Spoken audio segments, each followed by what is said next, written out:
With wide-open, frightened eyes, Takasugi Takashi staggers from a sudden, shocking realization, and one panicked question echoes in his mind. What the hell is happening? In his mind, the moment when everything changed flashed instantly. He was walking to the school gates, thinking that his cursed school life was finally over. But now, out of nowhere, he found himself in the middle of the entrance ceremony, and even worse, it was all eerily familiar, and around him were faces he seemed to have seen somewhere.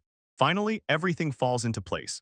The source of the familiar feeling triggers it is the intro of the very game he was about to launch, and the image of its main characters flickers in his thoughts. He sits stunned in a huge hall, above which a banner flutters the entrance ceremony to Sakura Academy, and looking at the crowd of students, he sees it all only as absurd. He tries to accept this impossible truth no matter how you twist it. This is undoubtedly the very first scene of that super popular VR game he had planned to play. A strategic guide he bought earlier comes to mind. He had already seen this very scene on its pages, a guide he hadn't even started earning money to pay for yet.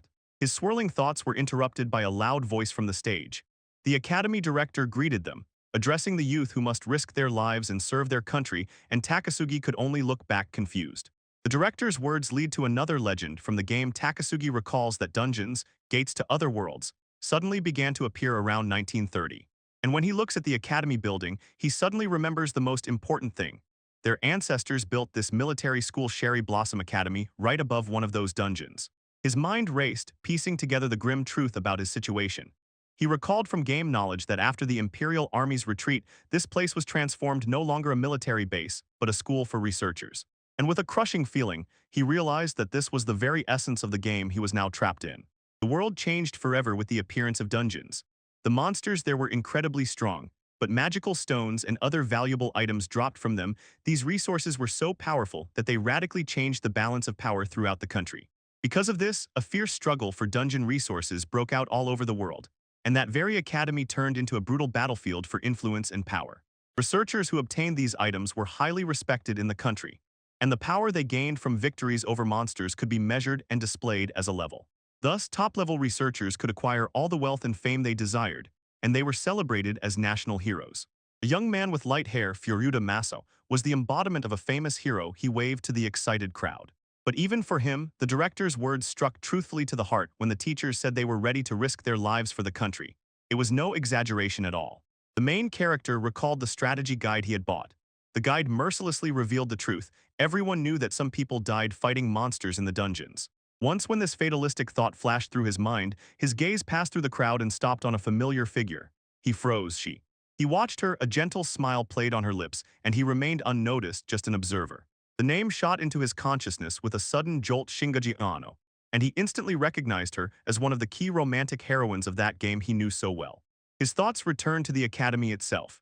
Here classes were strictly divided by ability from A to D, and the top 3 levels worked almost like in a regular school. Those at the top, like the students of Class 1A, were not ordinary. They had already descended into the dungeons, gained invaluable experience, and raised their level. But this system put him in the worst possible position. It doomed him. Seats were assigned by rank, and he ended up sitting at the very end. From the moment of admission, he found himself in Class D. He had just settled into his seat when suddenly a book was placed on his desk. He looked down in surprise and saw a strategy guide. The cover read, "Complete Introduction to the Strongest. You can become a character." Doctor, he could not believe his eyes. It was the very same strategy manual he had bought, and he was completely lost in his work. World, he was so stunned that he did not hear the instructor calling him. "Hey, Takasugi," shouted the teacher, demanding to know if he could be F. Feeling uneasy, he raised his eyes. From his place, Furuta Maso mockingly called him a weirdo for staring at an empty book. "I'm here," Takasugi stammered and replied. Official records about Takasugi Takashi paint a grim picture. An unfortunate student with the worst grade in Class 1D, destined to face the main hero, lose in a duel, and be forced to leave the academy. Later rumors spread that he died after leaving. His performance is extremely low, poses no real threat as an opponent. And the very fact of his admission to the academy, despite an obvious lack of talent, portrays him as someone to be sincerely pitied. He grimaced, boiling with the realization of his predetermined fate, regretting that he had reincarnated into the game world only for the role of a secondary character who would quickly be crossed out of the plot. The guide said he would be shown as sympathetic. Supposedly, he would inevitably clash in battle with the main hero and die. With such a grim scenario, he decided to stay as far away from the protagonist as possible. This could have been possible, but when he looked at the strategy manual, a wild hope flared up in him. What if this book was his chance to change his life? And he imagined another path where the guide's secrets would make him the strongest in this world, and nearby a beautiful girl who, it was said, the academy was teeming with. His dreaming was interrupted by the teacher standing at the front of the class. The man raised a sturdy device resembling a smartphone and announced that now each student would be given one. A noise of excitement swept through the class when the devices were handed out. The other students gathered together and gazed enchanted at the amazing indicators on their screens. And in a moment, one of the devices was in the hands of Takasugi himself. The device beeped, the screen lit up. And at that moment Takasugi's gaze fell on a familiar figure on the other side of the room. The main character of the game was already surrounded by a group of captivated girls. There was no way to be mistaken. On the screen flashed his own status: Takasugi Takase, LV1. Class, Apprentice LV1 with 10/10 HP and 5/5 Senpi. Basic attributes: Strength 9, Magic 12, Agility 7, Endurance 13, and W. He stared at the information, confused. Apprentice. He asked aloud, not understanding what this designation meant. Suddenly he realized something profound. As soon as the device showed him his stats, he understood that he could imagine them in his mind. The words, Level 1 Apprentice, flashed in his head, and he had no idea how this could be Po. He understood that this was not just his level. Suddenly access to information about his skills, equipment, and even class change appeared in his mind. And while he tried to comprehend this incredible new ability, a sharp voice interrupted his concentration. Hey. Hey, scoundrel. Takasugi flinched and turned around looking for the source of the shout. It turned out to be a hooligan with a pompadour, who now loomed over him with a threatening predatory. He smiled maliciously, leaning over Takasugi's table, looked at the device screen with contempt, and mocked what kind of miracle it took for a person with such pathetic stats to be here. And Takasugi just stared back stunned and began to speak. Stunned, before Takasugi could react, the hooligan snatched the device right off the table and shouted that he had never seen a stat in single digits, and asked if Takasugi was cursed. The sudden aggression made another student nearby. He held his breath and the offender's profile appeared on the device screen. Faryuta Maso, an apprentice whose strength, magic, agility, endurance, and willpower stats were all around 30. These numbers shocked Takasugi, and with growing horror he realized that if this hooligan was not a hero, then these impressive stats had to be just mediocre. His humiliation was only beginning. Furuta Maso turned back to the class, raised Takasugi's device so everyone could see, laughed and shouted for everyone to look at the incredible stats of the newbie. From the other end of the room, even the student Takasugi considered a hero. Glant F. Mockery swirled around him. The weight of public ridicule fell upon him. Takasugi gritted his teeth, sweat ran down his forehead, and he endured. Shame overwhelmed him. He sank into the chair, his confidence shattered. He wondered what he had been thinking, dreaming of becoming the strongest. He felt worthless. His gaze fell on an old strategy manual he had brought with him, its cover promising a path to becoming the best. As he stared at the book, suddenly a thought illuminated him. The mockery of the other students receded into the background, their voices calling him someone who would soon die. Trash. His eyes widened. He scanned a certain section of the guidebook, and a single possibility emerged before him, making him question speed. Fastest? This question ignited a crazy fire in him. A wide, eerie smile stretched across his face as it dawned on him. Thanks to the knowledge from this book, he could become STR. Strongest, he chuckled quietly as a plan ripened in his mind. Exactly, he thought, extending his device as if a gift. Here. But his intention was interrupted by a hand with a noticeable chain on the wrist, which suddenly reached out and took the device. He shuddered and raised his eyes. He sees the person who took his device. A girl with long black hair in an elegant uniform. She extends to him the device issued by the academy, calm on her face, and she asks if this is yours. Belongs to him. His eyes widen in stunned recognition. He knows exactly who is in front of him, and the realization strikes. This girl is Shingaji Yano. Takashi Takasugi froze, not believing his eyes. Standing before him was a girl he instantly recognized, Hanagasaki Rika, and in his mind it flashed that she was the most popular crush in surveys and that he had even seen her in a TV commercial. He continues walking, a drop of sweat appears on his temple, and he barely realizes that she is really here. She squinted and sharply glanced down at the device in his hand. It hit him with realization. She saw his stats. He recoiled and screamed inwardly from unbearable shame. Her expression softens a little, and she gently tells him that this device is very important. Try not to lose it. She turns away, leaving him sitting at the desk in the now quiet classroom. In his guidebook, the profile reveals the person of Hanagasaki Rika. She is the heir to the Hanagasaki conglomerate, known as Hanasama or Rikasama. Her starting equipment is excellent. She is destined to become a magic specialist. And although she is cute when blushing, overall she is a true ice queen, beautiful, unattainable, and an essential ally for a magic-oriented team.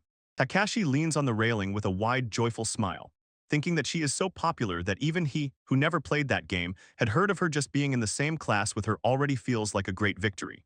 Joy disappears when he looks again into the guidebook, which reminds of the cruelty of this world.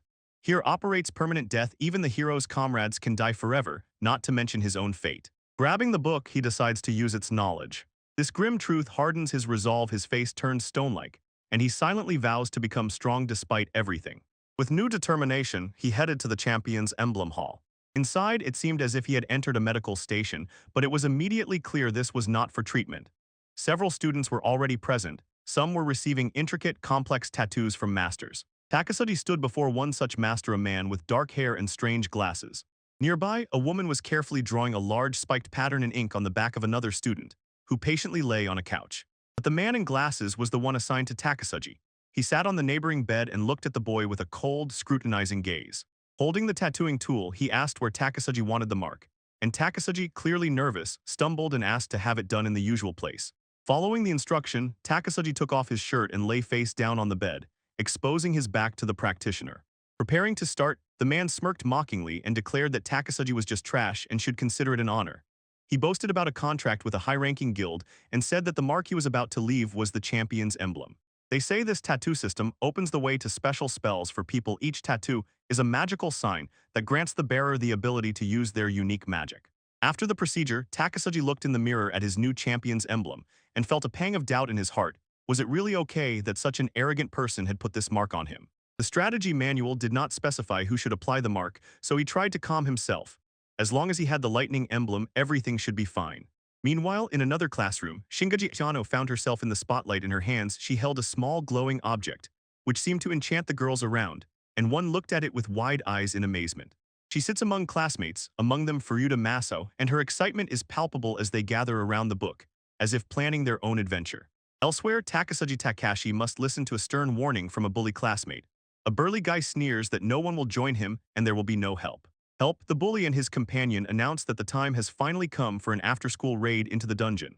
Clutching his strategy guide, Takasugi resolutely decides to follow its instructions exactly. He now sneaks through the empty school corridors and heads to his first target. Entering the locker room, a quick glance confirmed his suspicion. He was completely alone.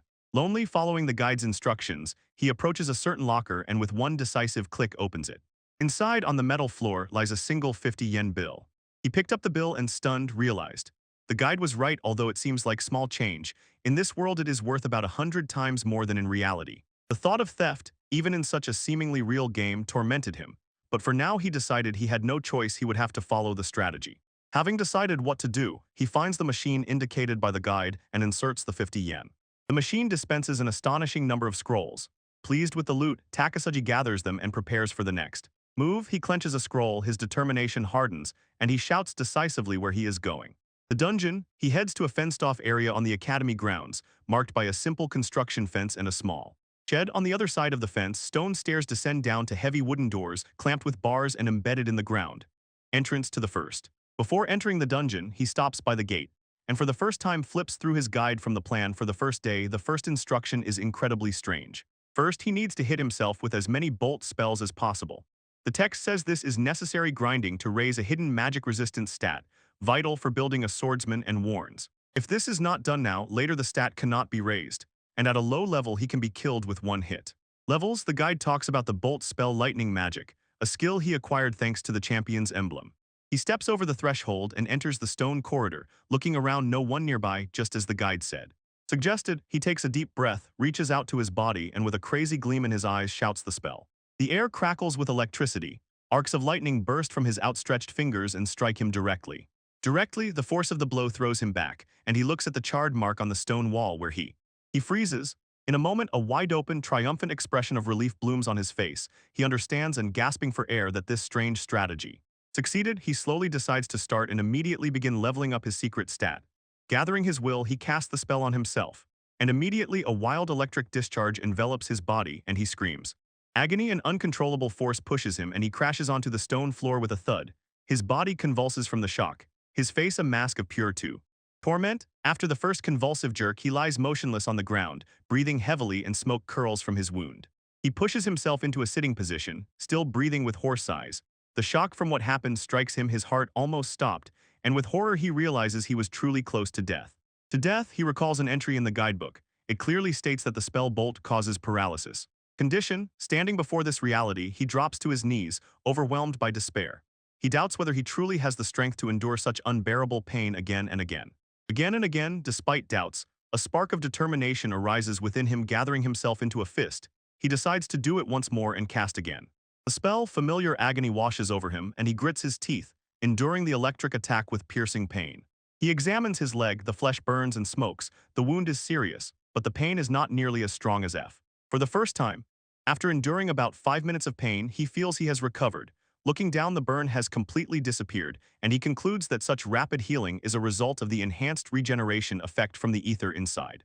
In the dungeon, he subjected himself to lightning again, his body twitching as wild energy pierced him. Pain surged through him, agony threw him to the floor, he lay gasping. The pain was so unbearable that it seemed to him he would go insane if. Realizing he could not endure any longer, he remembered a line from his strategy book. In this world there were protective items, rings that, it turned out, could reduce damage. With a new purpose, he headed toward the approach to the Academy's tool storage. He approached the counter. A woman behind a glass partition handed him a packaged parcel and informed him that it was his, he could keep it, and he did not need to return it. He took the package and stepped back, curiosity overwhelming him as he unwrapped it. He found a simple ring and suddenly realized that it was a slime ring. As he examined it, a group of students passed through the corridor. It was the hero Furuta Maso, surrounded by several popular girls, among whom were Shungyuji Yano and Hanagasa. Ryuka, he was breathless, and to his great surprise, Shungyuji Yano turned her head and looked towards. They looked straight at him. He froze, thoughts swarming in his head. Had their gazes really just met? He wondered how he appeared in their eyes, popular kids of the academy. Shaking off that moment, he returned to the dungeon. After all, he was just an outsider and decided there was nothing to be done if he attracted attention. His training. He had to continue. He stubbornly trains, his face and hands covered in dirt. Grasping the NeverQuest guidebook, he clenches his other hand into a fist in triumph. The slime ring on his wrist was clearly effective. All right, he exclaims, and a fierce determination flashes in his eyes. He realizes that despite all difficulties, he is truly lucky. In the training courtyard, surrounded by stone walls, Takasugi Takashi stands alone, focusing his energy. He casts a simple spell, throws a bolt. A drop of sweat runs down his face as he feels a surge of power. He becomes increasingly confident that this is much better than before and thinks that now he can finally do it. He directs the energy, and his leg glows as it is enveloped by crackling power. This was his training ritual. For 2 hours, he repeatedly threw bolt at his own leg, carefully monitoring how many health points he had left. He remembers that when he first started, the perfect evasion skill never worked. But now, after an exhausting session, he feels that something has changed. While he stands ready, a jelly-like creature with simple eyes, slime, appears from a puddle on the stone floor right in front of him. Without any warning, the slime dashed forward, lunging straight at him, and Takasugi's eyes widened in alarm at the sudden ambush. The monster hits the target and pushes him back. He coughs, his body aches from the blow, and with horror realizes that he has only 1 health point left. The slime is already preparing to strike again. Then, reacting lightning fast, he pulls a small bottle from his jacket. With a loud pop of the cork, he instantly drinks the potion inside. Healing light enveloped him, signifying full recovery. He gratefully recalled Master Tony's advice. You can die if you don't bring the potion, and just as he gathered his thoughts, a sharp sound off-screen startled him. He continued training, as if on autopilot, increasing his magical resistance, and dodging the occasionally attacking slimes, cast the bolt spell again and again. Training for today finally ended. Under the night sky, he headed back to the student dormitories. He stepped into the common room, where several other students, including Furuta Maso, Shingaji Yano, and Hangasaki Rika, had gathered around a large screen. They did not take their eyes off the image of a formidable warrior woman in ornate armor and helmet. She wielded a huge sword and shield, and on her face was sharp concentration. On the screen, she was engaged in a fierce battle, easily deflecting the monster's attacks, while Furuta watched nearby. One of the observing students exclaimed that the warrior was brushing off attacks as if they were trivial. The man next to him said she was from the night class, and that the Ijuin Kyuku Guild was simply incredible. Takasugi froze in front of the display, admiration written on his face. He could only think about how incredible she was. The image of her strength lingered with him for a long time. Returning to his room and lying in bed, he kept wondering if he could ever become that strong. Then, his mood instantly darkened when he realized his own weakness. He felt that others avoided him, perhaps because his stats were so pitifully low. Horror overwhelmed him, his face twisted with anxiety. If things continued like this, he feared that because of his weakness he might be expelled, and the very thought paralyzed him. The next day, the students of the Sakura Academy gathered in the courtyard before the looming, impressive entrance to the underground structure, and in front of them stood the instructor, ready to begin today's lesson. When everyone had gathered, the teacher announced that today's lesson was finally the long-awaited descent into the dungeon. Upon hearing this, Takasugi felt a surge of confidence. He was sure he was fully prepared thanks to his strategy guide. He clenched the guidebook in his hands, praying that the information in it was accurate. A shadow of doubt crossed his mind. What if something happened that wasn't in the game? Anxiety increased when he noticed one key detail. The date of the initiation ceremony in the guidebook was off by a day. His thoughts were interrupted when the instructor gave the order, briskly commanded to reach the second floor and return, sending the students into the dark maw of the dungeon. Suddenly, a thought flashed through Takasuga's mind. An important tip from the guide: stick close to the other students, and you'll return alive. You won't even have to fight. He decided to stay with the group. His gaze settled on the strongest students in the class. The device showed that Shinguji Ayano was already level 5, Hanagasaki Rika level 6, and the group known as the protagonist's party was only level 4. As he looked around at the others, a rough hand grabbed him by the collar. It was the same bully who had harassed him earlier. The other bullies looked at Takasuga's device with distrust and growled that it was impossible. He was still at level 1, while almost everyone else was at least level 3.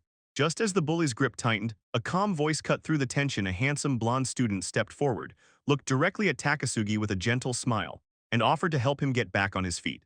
The level rose. Before Takasugi could respond, the academy director appeared, placed a hand on his shoulder, and named the one who helped him Ikiju Kazuma. This name hit Takasugi like a real punch. Stunned, Takasugi stumbled and whispered a refusal. Now he understood everything. Ikiju Kazuma was the true main character of the game.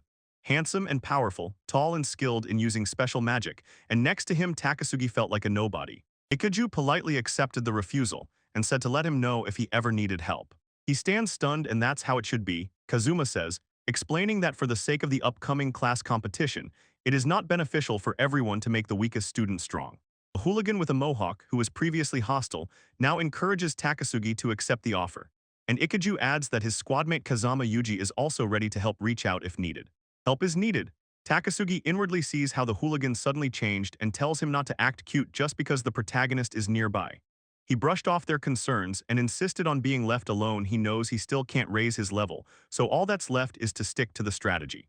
Having made a decision, he sharply turned, and with new determination, rushed through the academy corridors and burst out of the main building. When school ended for the day, he clenched his fist and said, "Time to hone my hidden skill." Skills, he sneaks onto the stone training platform and hides behind a column. Looking around, he gathers himself and quietly whispers the name of the spell. An energy bolt strikes the wall where he just stood, and he rejoices in his perfect dodge, realizing he took no damage. Too bad, the training continues. A small slime monster appears in sight and lunges at him, and he feels pride noticing that his skill is R. Growing, the slime flies at him, but he dodges again. He is stunned, suddenly realizing that constant dodging has unexpectedly improved his evasion skill. Missing, the slime splattered against the far wall and seemed defeated, but instantly recovered and attacked him from behind, completely catching him off guard, and he screamed. He looked up in stunned silence and saw Hanagasaki Rika standing over him with an elegant staff ready. The slimes that attacked him had already disappeared, and she looked down worriedly, asking if he was all right. He quickly composes himself, embarrassed by his trembling and afraid that strange rumors will start that he is worried about a slime, or worse, that he will have to be rescued from it. With a forced smile, he thanks her for the help. She lightly nods, accepting the thanks, and seeing him alone on the training platform, asks if he needs anything. He needs help, and her offer passed through him like an electric shock. He instantly understood that he should not attract attention.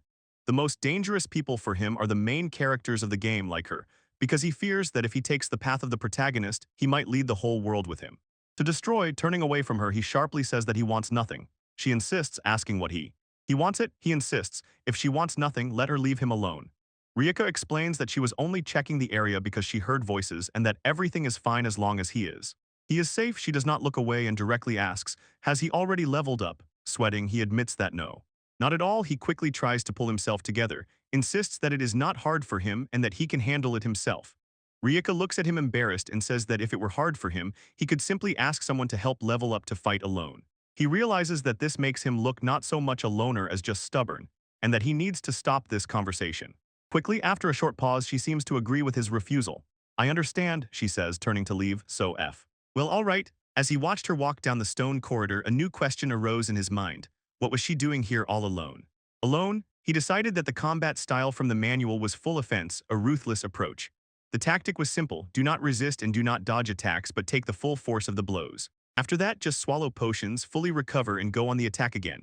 He recalled the master from the guide, Tony, who advised spending all the money on potions and weapons, refusing armor, which was not only heavy but also did not provide protection against. He attacks despite the clear strategy, and yet a shadow of doubt flickered across his face. After all, he did not want to get injured, so that his mind raced from the realization of the real consequences of this game. A blow to the stomach could make him vomit, to the head a concussion, and worst of all, he remembered that in this world game over means real death. Gathering the will to overcome fear, he decided that it was time to buy some more equipment, so with a clear plan, he stepped over the threshold of the school store. In the store filled with goods, various equipment is on display. A mannequin dressed in the recognizable jacket with a high collar of the Cherry Blossom Academy school uniform, and on the shelves behind is a selection of strange masks. The shop impresses. From quirky hats and protective goggles to academic skirts, pants, and unique shirts, it looks like you can pick and tailor any look here. Entering the store, Takasugi Takashi looks around with admiration and loudly says what an incredible variety of goods there is. His gaze lingers on one outfit on a mannequin, a smooth black jacket, light pants, fingerless gloves, and sturdy boots. He audibly gasps with delight. Looking closer, Takasugi notices the equipment's characteristics: high protection and fire resistance, and with a greedy gleam in his eyes realizes he needs the entire set. Leaving the academy shop a few minutes later, already in the new outfit, he sighs deeply. The purchase left him completely penniless, but he convinces himself that it is a necessary sacrifice for better gear. He simply sees no other choice. Standing on the paved courtyard, he suddenly bursts with energy and firmly plants his feet into the ground. The energy settled as a thin halo around him. He looked at his hands with a feeling of satisfaction and breathed out excitedly, realizing that the training had paid off. He reflects on his recent efforts. After more than 15 hours of relentless grinding, he finally began mastering the full evasion skill, and clearly remembers its mechanics. At level 100 it grants 100 magical protection, and each subsequent point after that reduces all damage by an additional one. His thoughts return to the present.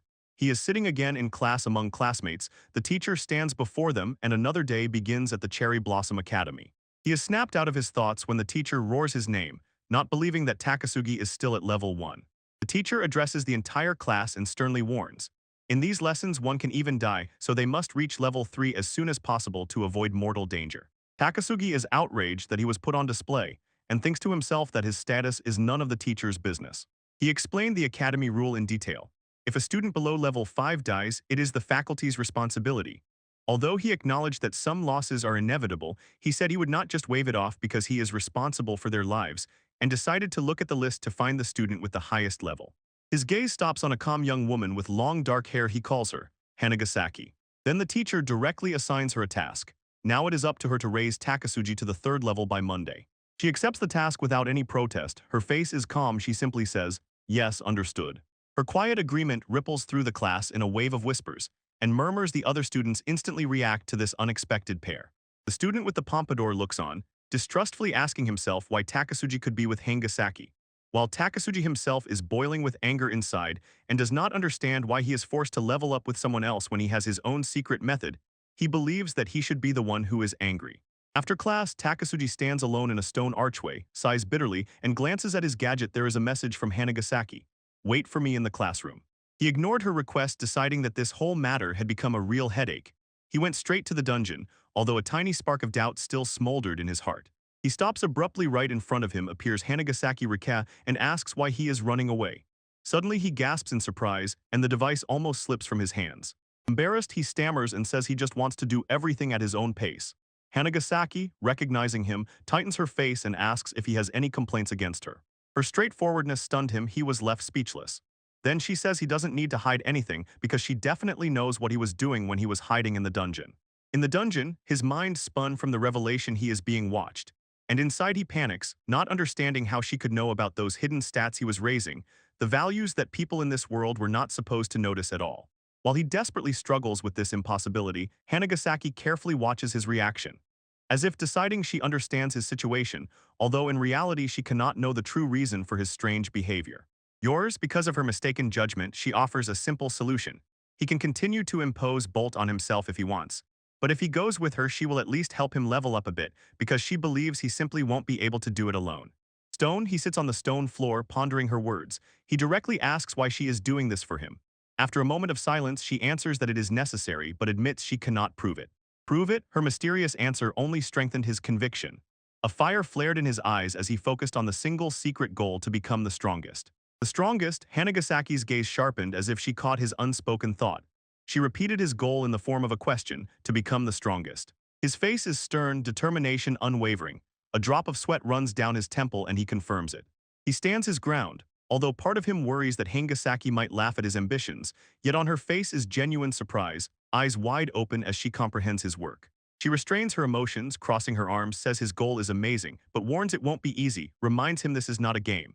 But inside, Takasugi thinks otherwise, silently convincing himself that for him this is not at all game. Her gaze narrowed with anxiety, she warns him. His stubbornness could harm her reputation.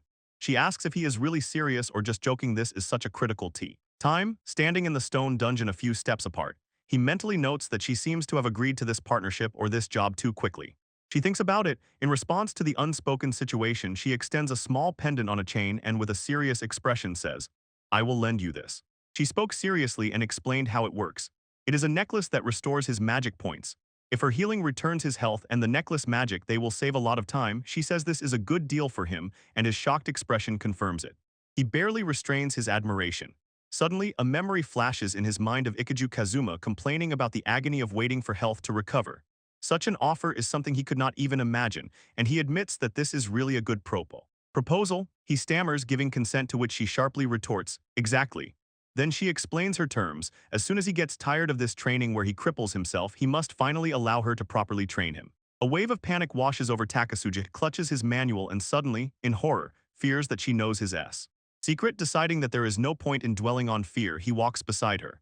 He thinks that if their plan works, he will break free from the current mess, and her reputation will remain intact. Unharmed, determination strengthened, he reaches out his hand, his fingers touching hers as he takes the pendant she offers. "I will borrow this necklace," he says, agreeing to her terms and hers. He immediately applies training, directs energy into his hand, and releases a spell discharge that sparks and crackles against the ancient stone walls of the training ground. Casting the spell makes him groan in pain, but before he can falter, Hanagasaki reaches out and summons bullets of gentle, restorative light. When her magic covers him, he is stunned, realizing that his life points have been restored by Hanagasaki's magic, and the magic points are simultaneously and rapidly replenished by the power of the necklace's ether crystal. The restoration is astonishingly. He receives this new information with surprise. Although her main class is mage, she also has a crest. When they started talking about healing, his interest flared up, had turned to her, and hesitating a little, asked if she would show him her coat of arms. About healing? After a short pause, Hanagasaki agrees, but then jokingly teases him, noting that such a frank request should be addressed to a girl. Queens? Despite the teasing, she lifts the edge of her skirt and reveals a complex mark on the upper part of her thigh. Takasugi blushes and looks away, and she calmly recognizes it as the crest of the third generation, as befits someone of noble F. She started talking about family and immediately began questioning him, whether he really knew so much about it, or was just showing off his knowledge, or had hidden motives, and added that this coat of arms was until recently a secret matter of one noble family. Takasugi felt her confidence inwardly, and simply said that she should interpret his actions as she likes it. Dissatisfied, Hanagasaki insists with light irony, asking which coat of arms the great Takasugi, who strives to become the strongest, intends to choose, and adds that she would very much like to hear about it. He froze, stunned by the realization that by today's world standards there are only 3 generations of healing crests. Hesitating, he sees before him the vision of a resolute gaming self that declares it will get him anyway. The truth strikes: he is going to obtain the 4th generation of the healing crest, the one not yet known to exist. He is still deep in thought, and Hanagasaki's eye twitches nervously from obvious irritation. She muttered that he is probably hiding something from her, then sharply said, "Enough. The rest is her own secret," and now she suggests returning to his bolts. Her behavior changes. She reaches out her hand, her face hardens, and with a sharp tone in her voice she offers to help him cast the bolt spell. Herself, he nervously declines the frightening offer, stammering that he passes, and Hangasaki sharply replies that he seems to have too much free time, and why isn't he busy leveling up? He was worried about her, but she waved him off with a confident smile and said, "Don't worry about me, my level is already so high that finding someone for the group is impossible." In any case, walking alongside, he reflects on their meeting. Although at first Hanagasaki seemed unattainable, he realizes that she is surprisingly easy to talk to. This new understanding pushes them into a period of intense training. For the next 3 days they work tirelessly with Takasugi, late into the night, honing his hidden skills. At night he recalls his progress during that time. His ability to resist magic, which barely improved in the first 2 days, began to sharply increase on the The 3rd day, finally he understood the principle of his son's growth. From his point of view, each successful dodge gave a skill, and skills generated even more successful dodges. This realization fueled a vicious circle. He admits he became greedy. He decided that besides magical resistance, he also needed to improve physical resistance. So he descended to the first level of the dungeon in search of slimes. Now standing on that first floor, he is surrounded by exactly the slimes he had seen. and behind him Hanagasaki watches from SH. At a short distance he tensed, preparing for an attack, but the slime lunged forward and with its jelly-like pseudopod struck him right in the chest. He howled. The blow traveled through his whole body, and beside him Hanagasaki's facial expression changed to worry because she realized the situation was more dangerous than. As expected, she raises her exquisite staff, and from its tip bursts a blinding light, releasing a destructive blast of energy that instantly evaporates the entire slime swarm. Around them, when the dazzling light fades, Takasugi looks up in confusion at the huge dark figure now looming where the slimes once were, while Hanagasaki quietly sighs with relief, believing the threat was neutralized. Her relief was short-lived, quickly turning into an expression of strong irritation. Takasugi, still bewildered by the sudden turn of events, can only utter an inquisitive sound. Before them, the remains of the defeated slimes begin to flow and merge into one. Takasugi freezes in awe, watching them transform into one enormous mass, while Hanagasaki quickly starts chanting a new spell. Preparation. The process completes and a colossal slime rises above them. It sways slightly, a calm, almost smiling face spreading across its gelatinous surface, making Takasugi look tiny as he stands frozen. At its base, they both look up. Their faces mirror shared shock and disbelief. The confidence they had moments ago has vanished. Instead, a cold realization of a new, enormous threat they inadvertently created has come. In the tiled chamber of the dungeon, above Takasugi and Hanagasaki, Ryuka loomed a huge gelatinous monster, and they lay on the floor before it. Ryuka, with a determined expression, looked back at Takasugi and sternly ordered him to step back, accusing him of deliberately avoiding leveling up. She steps forward and stands before him like a living shield, raising her decorated staff and preparing to face the creature. While Takasugi lifts his gaze, a drop of sweat glistens on his face, clearly surprised by her intervention. In response, the slime monster lunges forward, its body twisting as it delivers a quick, powerful strike. After an invisible exchange, the slime creature recoils, its form damaged, and liquid drips from several eye-like points. Ryuka stands ready at the entrance to a long stone corridor, with Takasugi still behind her. Suddenly, Takasugi rushes past her down the corridor and crashes into a pillar. Seeing this, Ryuka turns and casts a spell directly at his back, shouting. Magic strikes him directly, enveloping him in an aura of energy, but he stands completely unmoved by the attack. He turns to the bewildered Ryuka and explains. Although her spell hit, he barely felt any pain, and his skill even improved. He reveals his secret. He had been secretly increasing a hidden level of magic resistance that only grows when his own magical power is low. But with a look of complete confidence, he declares that now he can completely nullify her magic. His statement stunned Ryuka. She froze, eyes wide open in disbelief at this impossible revelation. She leans back shocked, exclaiming that his trick is a state-level secret, and warns that if anyone else finds out, they will come for his life. Takasugi, realizing his mistake, stammers that it's nothing, but Ryuka sharply replies that he especially should not speak so freely. In his soul, he scolds himself for carelessness and for frightening her, deciding from now on to guard his knowledge more carefully. Aloud, he tries to calm her, explaining that her spirit will naturally grow as a mage, so she doesn't need to use his method, and adds that magical professions still increase physical endurance and evasion against slimes, so this loophole is not entirely useless for her. The conversation died down as night finally fell over the academy courtyard, and street lamps illuminated its modern architecture. Standing on the pedestrian bridge where city lights twinkled in the distance, Takasugi says to Hanagasaki, "Good night, see you tomorrow," and she quietly agrees. He then apologizes, admitting that he made her worry, and correctly guesses that this is exactly why she was watching him. Her face flushed with embarrassment, she sharply turned away, snorted, and declared that she would never worry about him, accused him of arrogance and of ruining her mood, and announced that she was leaving. She leaves, she crosses the street, leaving Takasugi standing alone on the sidewalk. He replays that meeting in his mind and realizes it was her worry that pushed him to level 3. The status confirms this and shows that he has mastered the general skill evaluation for the first time. He was still turning her actions over in his mind and confessing to himself. At first, he thought she was trying to find out his secrets, noticing his weak initial indicators. Watching her walk away, he understood differently. Her behavior was her way of worrying about someone like him. He pondered the way forward, pleased that the basic indicators were now easier to improve. The next goal was clear: to reach level 5 to change class, and in his imagination, a magnificent new form appeared, and he resolutely decided to become a bishop. His thoughts about the future echoed against the vast grounds of the academy. Soon he was gathered together with other students. They were told that today's lesson would be a field training, with the task of obtaining a certain number of magical stones in the dungeon. He sighed submissively. What can you do? Nothing can be done. While the other students were gathering in threes, he remained completely aside, standing alone. Phone? At that very moment, a cheerful voice called him to join. He turned and saw a girl with a high ponytail next to Shingaji Yano. The girl asked Yano, who readily agreed, and Takasugi just froze, mentally shouting Yano. The blonde girl teasingly mocked him for his impudence, and he only reacted with surprise. Irritated by such a hint, Giano turned to him and sharply asked what was so scary about her. And the other girl quickly intervened, teasing that it was because of Giano's reputation as the Ice Queen, as if she could kill without blinking, to which Giano for now agreed. To ease the tension, the energetic girl beamed a smile and exclaimed that they should name themselves a team. The slightly stunned Takasugi simply agreed, and Ayano looked at both of them. And so although he himself did not quite understand why he found himself next to these two girls, and moved on with them. Together, as they moved forward, his thoughts turned inward. He assessed his abilities, evaluating his current indicators. He reviewed his status, level 3 strength now 14, endurance 15. There were no skills or magic.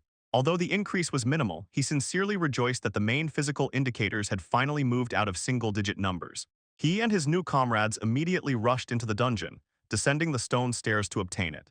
Together they moved swiftly, and very soon found themselves in a huge hall with pillars on the second floor of the dungeon.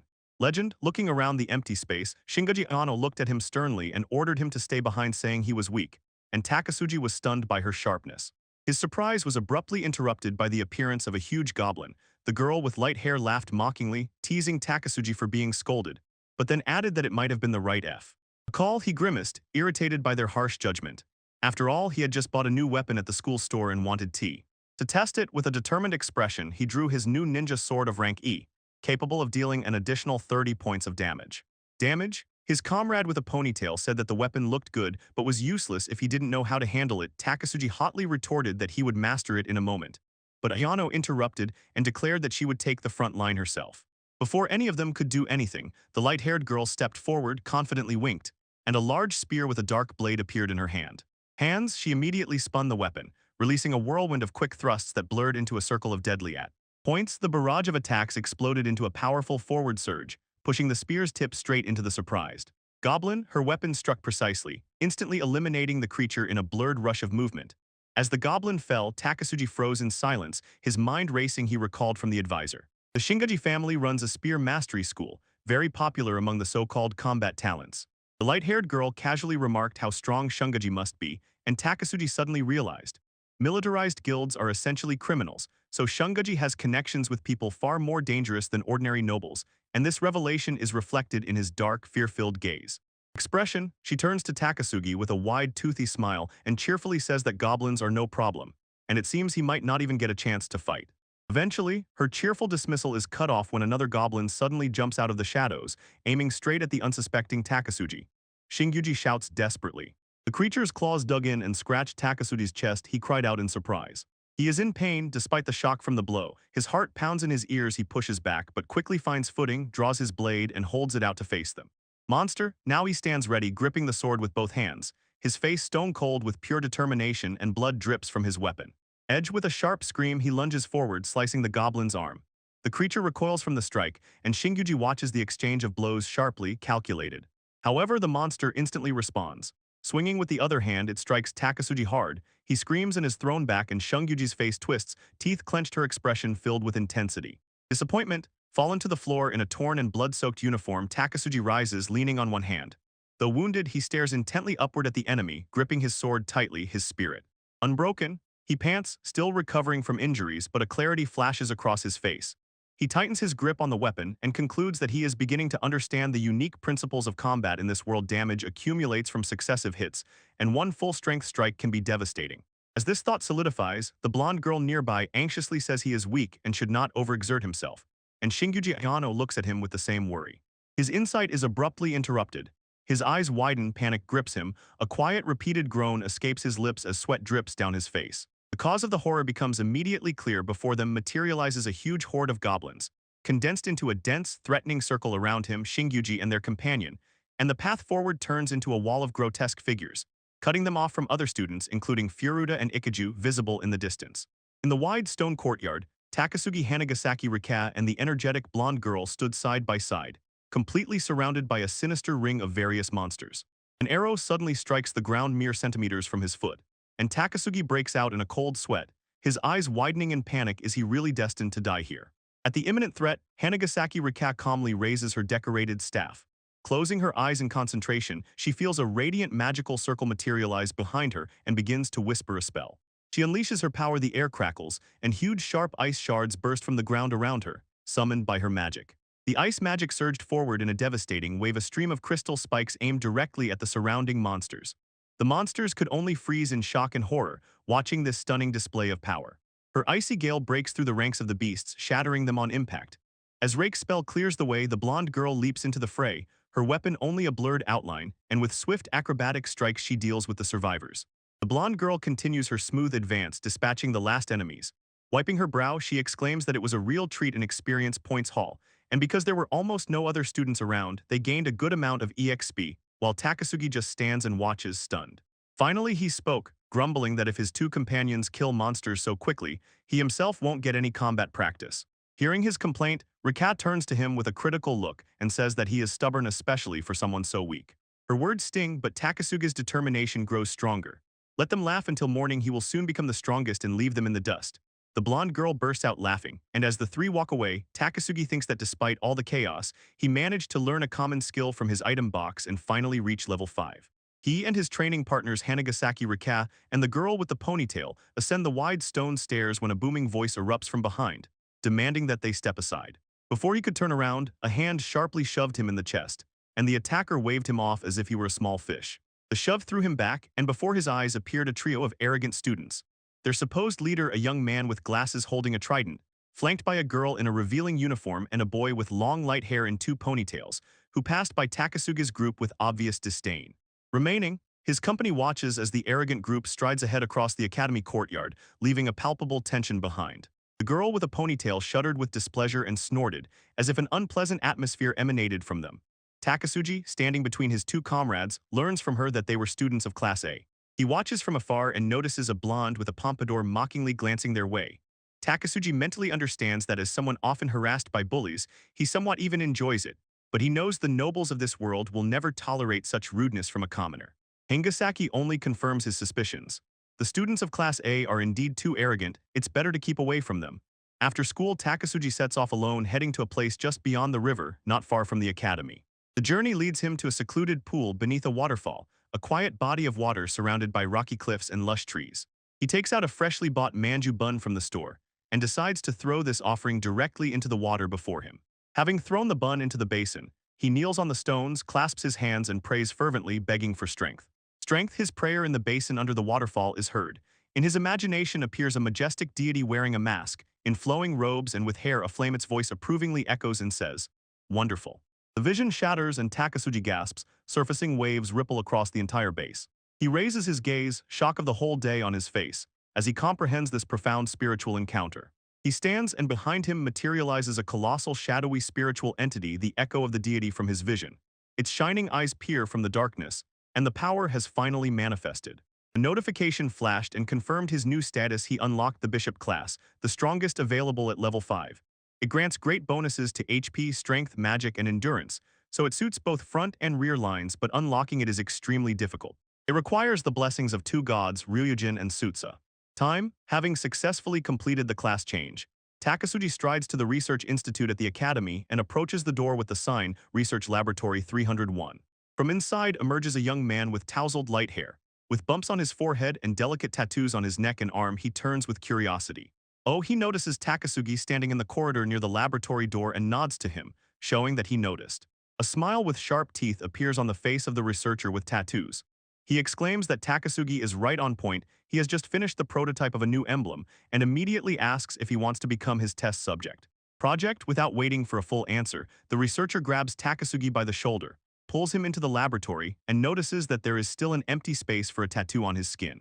Although he only nods slightly, Takasugi thinks to himself, "Crazy scientist." Mind, he found himself face down, bound to a medical bed. His wrists were tightly tied to the frame, a complex, dark symbol.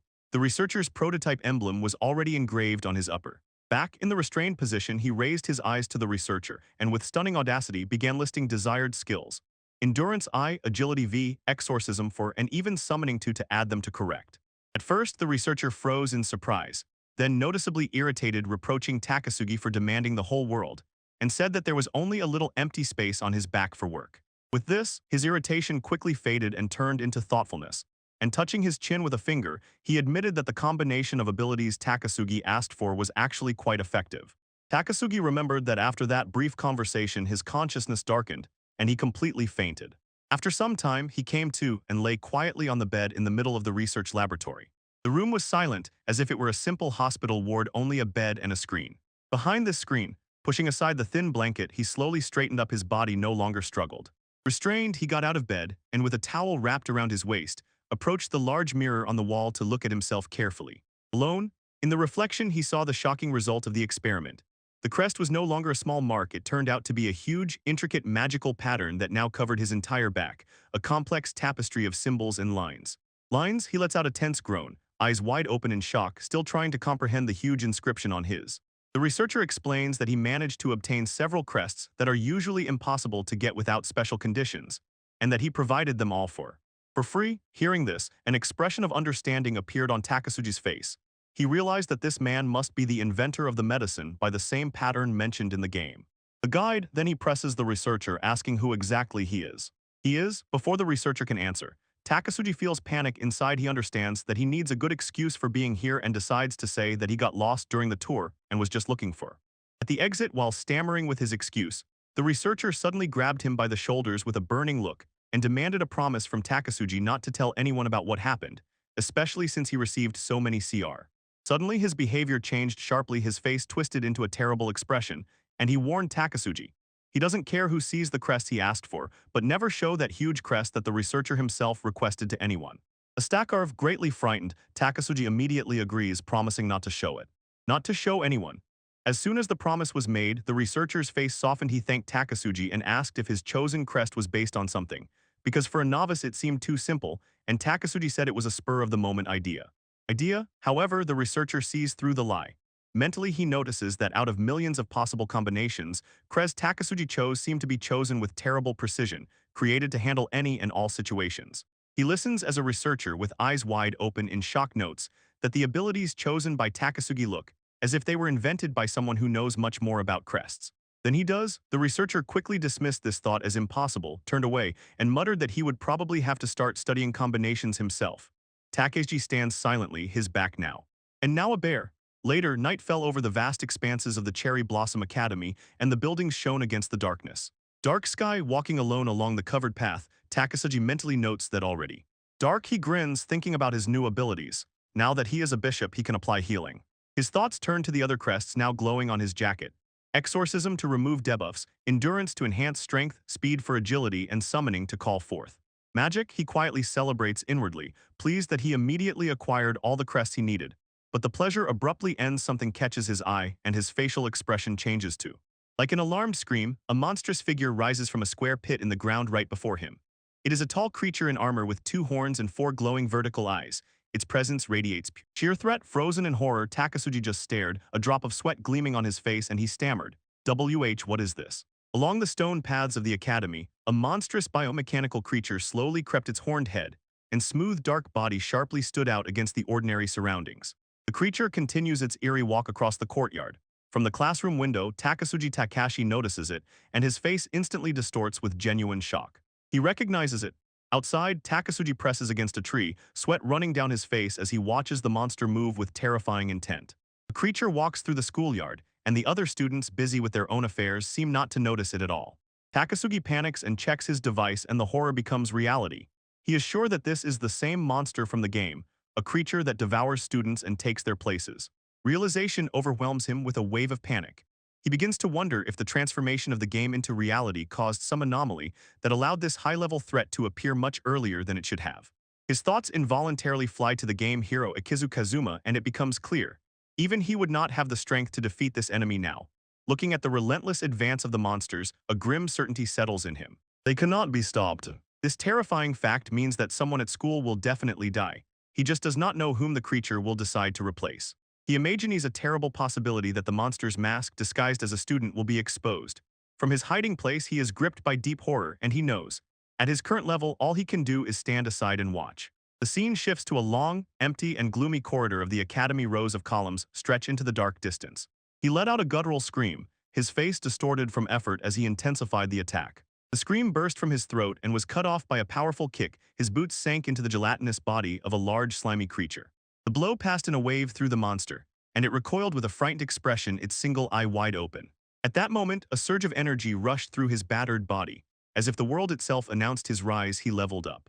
A quick mental check confirmed his new status. Now he is Takasugi Takashi, level 6 and a third-level bishop. His life points sharply increased to 462, and strength, magical power, and endurance received powerful boosts. While he was digesting the changes, an anxious voice shouted, "The boss is dangerous, retreat."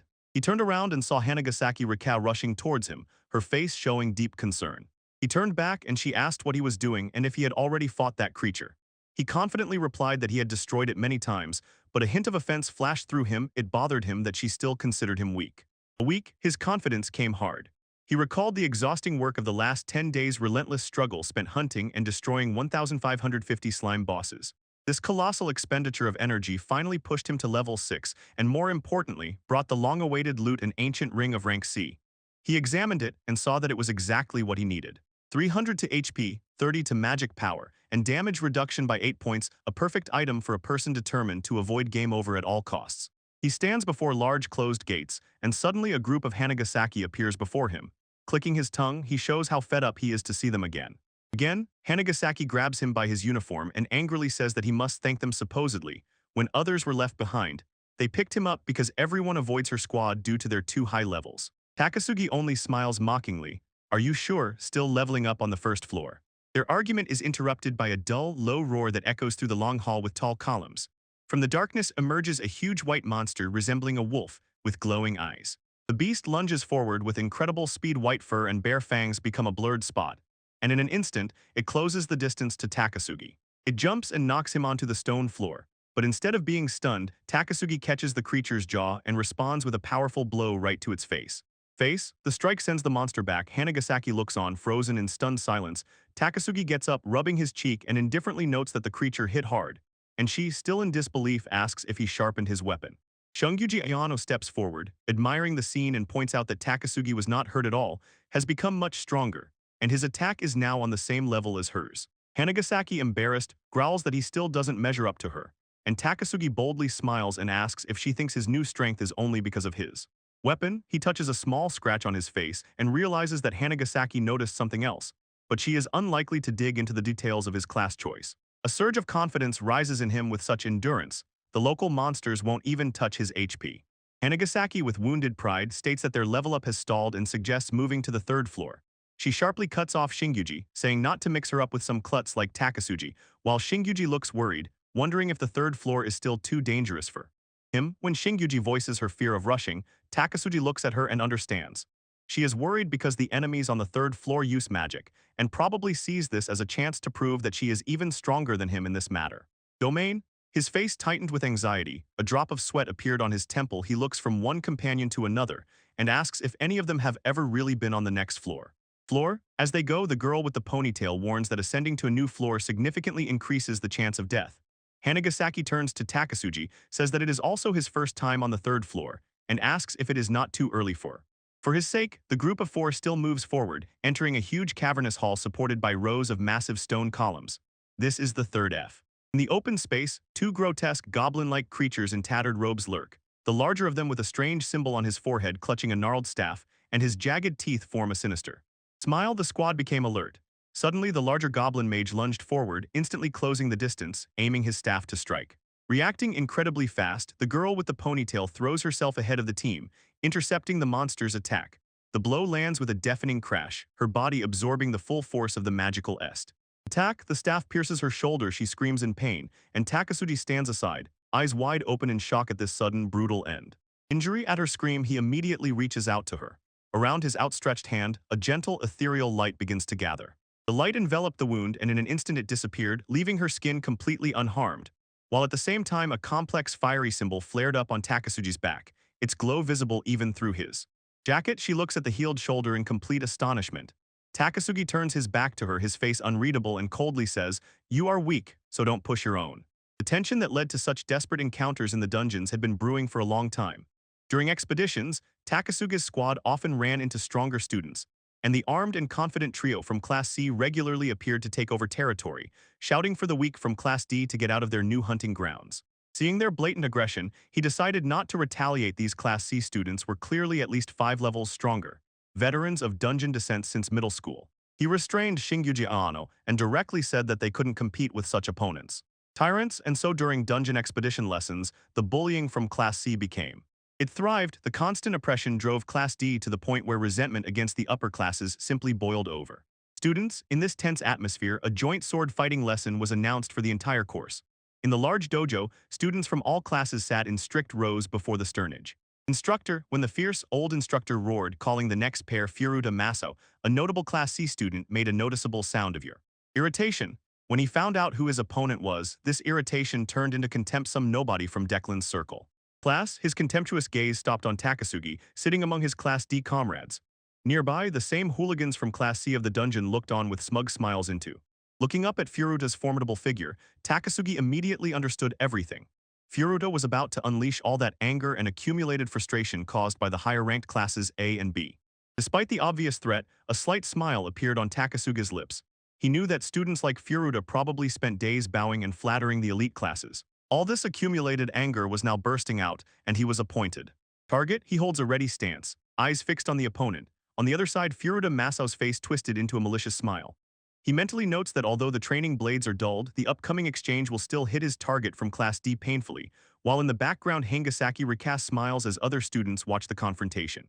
Unfolding, across the entire training field, Faruta's facial expression darkened with disappointment, was clearly unimpressed by the opponent. Takasugi watches this, but his thoughts take a different path. He understands that this is not a threat, but an opportunity, a perfect chance to see what that famed naval class really is. What he was made of burst out, inner determination flared. A drop of sweat ran down his temple, but his face lit up with a wide, impatient smile, his eyes blazed, and he loudly addressed his opponent and everyone around. I am simply burning to test my strength. In the dojo, a conceited student of Class A with light hair confidently smiles, flanked by two of his accomplices. He looks down arrogantly at the fallen opponent and mercilessly orders to continue the fight. The defeated student in the hood beaten raises his gaze from the floor in disbelief, asking if he really means that Takasugi and the old fencing instructor are watching all this from the side. The smile of the student from a class grows wider, and Takasugi mentally decides. Probably, for them this is a kind of ritual of establishing places. He reads in their complete ignoring of the teacher a clear sign of their A-class status, while the instructor himself only silently observes. The duel resumes. The student in the hood lunges with a fierce downpour of strikes with his large blade, but Takasugi, focused, parries every attack with his sword. Finally, the instructor stops the duel and addresses the student in the hood. No, you lost. The defeat was decided at the moment. He could not resist the magic of Takasugi. His opponent only clenches his teeth in irritation. On the other side of the dojo, Takasugi, with several cuts on his face, looks at him with a calm, determined gaze. The arrogant A-class leader disdainfully waved off and ordered someone to deal with the other student. He froze in shock, then called the next opponent. After that brutal lesson with bruises all over his body, Takasugi returns to his Class 1D. Opening the door, he saw an atmosphere gloomier than a funeral. Classmates slumped over desks, wounded and broken. He sees them all: Shinguji Yano, Furuta Maso, Ikaju Kazuma and others, and they are all equally broken. He learns that Class D is mercilessly crushed every time. It turns out this is an annual tradition. He froze in stunned silence, and the grim truth dawned on him. It seemed the teachers themselves simply turned a blind eye to the systemic discrimination against Class D. While that grim thought spun in his head, suddenly a girl's voice called his name. He turned around, a slight confusion appearing on his face. The voice belonged to Hangasaki Rika, who stood next to another very energetic girl. The newcomer waved her hand lively and exclaimed that it had been a long time since they last met. Style, he looked back with a completely empty gaze. He met her acquaintance with his utter bewilderment. Seeing his confusion, Hanagasaki gestured toward her companion and said, "You remember Emitsuki Yoko, right?" And Yuko, who was being referred to, smiled cheerfully. Mind, the name meant nothing to him. Yuko's cheerful expression instantly shattered into shock. "What?" she exclaimed. "Don't tell me you forgot me. We studied together in middle school." Takasugi just looked back, quietly doubting if it was true. This sudden event made his heart pound with anxiety. He just wanted these unexpected hidden stories to stop appearing out of nowhere. He stumbled, trying to find words, while Yuko explained that she had been sick recently, and with hope in her eyes asked again, "Did you really forget me?" Hope instantly melted into tears. "That's so mean," she sobbed. "Takasugi, you seriously don't understand anything." Reaching his limit, he sharply cut in, "I don't need lessons in common sense from someone with pink hair." Hair? He looked at them and thought to himself that Hanagasaki was interfering again with her intrusive nature, picking up another wanderer.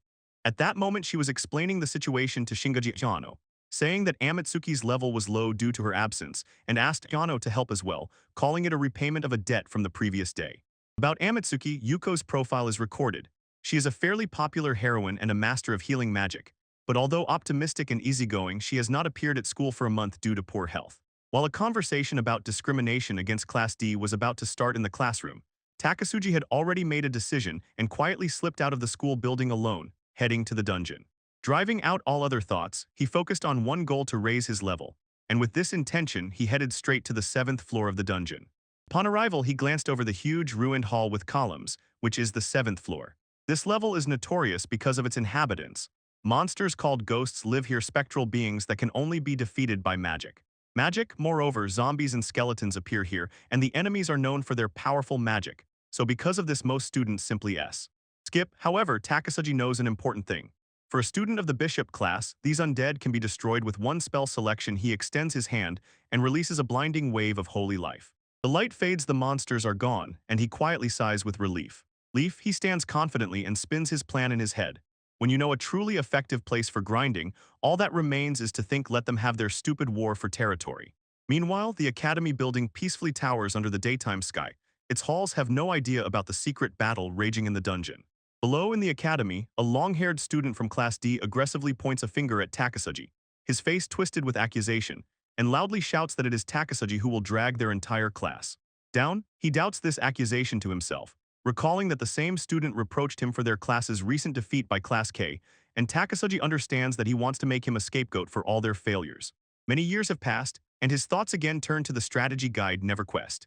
He knows from the original game plot that if events are left to unfold on their own, sooner or later, a major conflict between classes will inevitably erupt. Later, he clearly sees in his memory the future enemy, the class leader, a formidable opponent with mystical eyes. The threatening image of the leader flashes in his mind, and Takasugi grimly admits to himself that he is not even sure if he can defeat him at this level. Level 20, his thoughts emerge into reality, tense classmates around, and he understands. Instead of wasting resources on pointless conflicts, it's better to just focus on his own leveling up. The long-haired student broke his internal monologue and loomed over him closely. He shouts that their class is only trying not to be humiliated by the higher classes, and accuses Takasugi of being the one who holds. He responded to them. Takasugi calmly noted that if the student is so concerned, it's better for him to work on raising his own level. But before the quarrel could flare up, Ikeju Kazuma intervened and decisively said enough, and that fighting among themselves will solve nothing. Out of nowhere, but his words met resistance from Iju and Kiko. She says that if they don't once stand up to the C-class, the bullying they endure will never stop. Takasugi listens and silently feels that she is right. The gap in strength between them and the C-class, which has 2 more years of experience in the dungeons, will be hard to overcome. He knows that maybe he could do it, but under no circumstances will he let anyone know about his strategy. Strategy guide. This internal contradiction is interrupted by an energetic girl with a ponytail. She challenges the passive approach, saying they have already seen just talking leads nowhere, and with burning determination declares that she will not lose because of this harassment and wants to aim for. Above, the energetic girl with a ponytail does not calm down. She loudly reads Shingaji's words as a direct command: shut up and level up. While she was speaking, Takasugi thought about it himself and agreed. This is probably the best way out. While the rest of Class D wasted time arguing whether to start the fight, he paid no attention, went to the 7th floor to train and raise levels, a process that took him only one. His dedication brought insane results. Although in the status window he was listed as level 10 with impressive stats, magical power 233, and holy magic V, in reality, after that month of solitary training, he had already reached level 20. The group steps into a new zone, a wide stone hall, paved with cobblestones, supported by majestic arches and columns, like the dungeons of the ancient Colosseum. In the hall stand together Takasugi Takashi, Hanagasaki Rika, and Amatsuki Yuko. Takasugi now carries a huge 2-handed sword, and Hanagasaki is dressed like a true sorceress in a cloak and with a luxurious staff. However, the massive blade becomes a real burden. He strains, barely able to lift the weapon onto his shoulder. The weight of the blade clearly exceeds his current strength. Seeing his struggle, Amatsuka apologizes, feeling that all this is for her. Hanagasaki calmly tells her not to worry and notes that Takasugi seems to be enjoying himself anyway, swinging the new weapon against a small cube-shaped creature in the distance. His efforts finally paid off. After continuous battles on the 7th floor, once low stats grew to an average level, and he even managed to switch to the Gladiator class. The new class Gladiator gives him great bonuses: 200 HP, 150 to strength, and 50 to dexterity. This is a class that masterfully tears through physical attacks, easily builds HP and strength, but does not develop endurance or magic at all, the price for its brute power. Despite the enhancement, this floor posed no challenge. Surrounded by fallen enemies, he realized there was little chance to level up here. Even with rented weapons he easily cut them down, so all he could do was kill time. Time, his skill display does not go unnoticed. Hanagasaki approaches and says with admiration that it is impressive how he wields the greatsword, and that his growth rate is simply incredible. Takasugi is stunned by the praise. Hanagasaki continues, saying that a lot can change in a few days, and asks why he sounds so arrogant. Amatsuko whispers to her that his improvement seems so sharp only because he was terrible at first. He reacted indignantly to Hanagasaki's remark and sharply replied that it should not be presented as if he has no talent at all. He insisted that he fought only because of low starting stats, and Hanagasaki, completely unmoved, simply said to accept the compliment since starting stats are considered a measure of talent. While they argue, Emitsuki's progress is simply impressive. For a beginner to reach level 5 in just half a day is an almost impossible achievement, making her a true prodigy. She agrees with Takasuga's assessment of their progress. He notes that leveling up is becoming increasingly difficult and says they should head to the 4th floor, and Hangasaki agrees but expresses hope that they will avoid trouble. He brushed off her worries with a new, almost confident smile, saying that Ikajiu has probably already dealt with all the Class C pests, and added that if anyone stands in their way they will simply defeat him. His bold statement impressed his companions. Hangasaki wonders where he gets such confidence. Amatsuka quietly wonders if Takasugi has always been like this, and nearby a student with a pompadour watches them silently. The group reaches the 4th floor. Before them unfolds a huge round hall, lined with majestic columns and arches, and the stone floor is covered with traces of past battles. Entering the hall, their eyes immediately fell on a tense confrontation further along the stone path, and Takasugi notices that it looks like a conflict between C and D class students. The scene is a clear bullying. A pompadour student from Class C holds a weaker one by the collar, another cries and helplessly stands between them, and Ikiju Kazuma steps up against the bully. In the midst of the hustle, Takasugi lightly jumps onto a high stone ledge above the scene. His comrades look up in surprise, and he boldly says that from there the unfolding drama is better seen. His action draws the attention of another figure who looks down contemptuously, and this student with sharp, threatening eyes says that this place is too advanced for them and orders them to leave. Unafraid, Ikiju Kazuma stands his ground, surrounded by allies. He declares that they will pass and firmly says if necessary they will use force. From his height, Takasugi watches as the hero stands his ground, and on Hanagasaki's lips, he is the sharp whisper. A student of Class A with mystical eyes throws a sinister smile and silently consents to the start of the clash. Fine, he says, looking down at the two groups, while below stand Ikiju Kazuma and his partner stand firm, facing the mocking students of Class C. From his place, Takasugi carefully reads the upcoming battle. He recognizes the leader of Class C, Kiriyama, and according to the tactical guide, he is level 12, so the level difference between him and Ikaju's squad is about 4. He remains confident because he thinks, since Ikiju is the main character of the game, he can overcome such a gap. But this confidence immediately fades when he notices that Kiriyama's group is equipped with expensive, high-quality gear, another obvious advantage. When the odds were against the hero, he could only watch in awe and ask aloud who would win. On the battlefield below, there was no time for reflection forward. He shouted, drew his sword, and rushed ahead with 2 comrades right behind him. His long-haired companion picks up his battle cry, and the trio rushes across the stone floor toward the waiting Class C student. Ikiju rushed forward, his eyes narrowed in concentration. He approaches, sword raised high. He brings the blade down with a powerful strike but encounters a strong defense. A flash of light bursts out as the sword is parried by the Class C student Pompadour. That should be enough, Takasugi exclaims, surprised from the side. The force of the strike spreads cracks across the cobblestones beneath their feet, and 2 fighters froze in a deadlock, their blades pressed against each other. Watching the fight, a hooded student from Class C laughed disdainfully and with a superior smile mocked their attempts. Ha, is that all you're capable of? Takasugi Takashi silently watches this stalemate, and realizes that even with the rare weapon Ikiju Kazuma cannot break Kiriyama's defense. Nearby, his party comrades watch anxiously. While Takasugi observed, Kiriyama growled threats at the crowd, warning that anyone who supports Ikiju would also be beaten. Takasugi understood that if Class D were intimidated and forced into inaction, Ikiju would definitely lose, and a plan began to form in his mind. At that moment, a powerful stream of magical energy enveloped Ikiju, washing him in an aura of light, and the spells of enhancement and acceleration activated, filling him with strength and speed. The unexpected intervention provoked a fierce reaction from the hooded Class C student. He sharply turned around and demanded to know who cast the spell, while Ikiju himself stood stunned by the sudden strike. While the Class C student boiled with anger, Takasugi pretended to be innocent and whistled carefreely, as a drop of sweat ran down his face, and nearby Shinguji Akano looked at him with suspiciously narrowed eyes.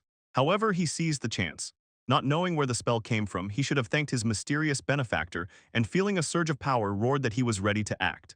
Attack, as Ikiju prepared to rush forward. Two of Kiriyama's allies, the one with braided hair and the one with spiky hair, rushed to intercept him, but before they could engage in battle, another spell suddenly burst from the edge.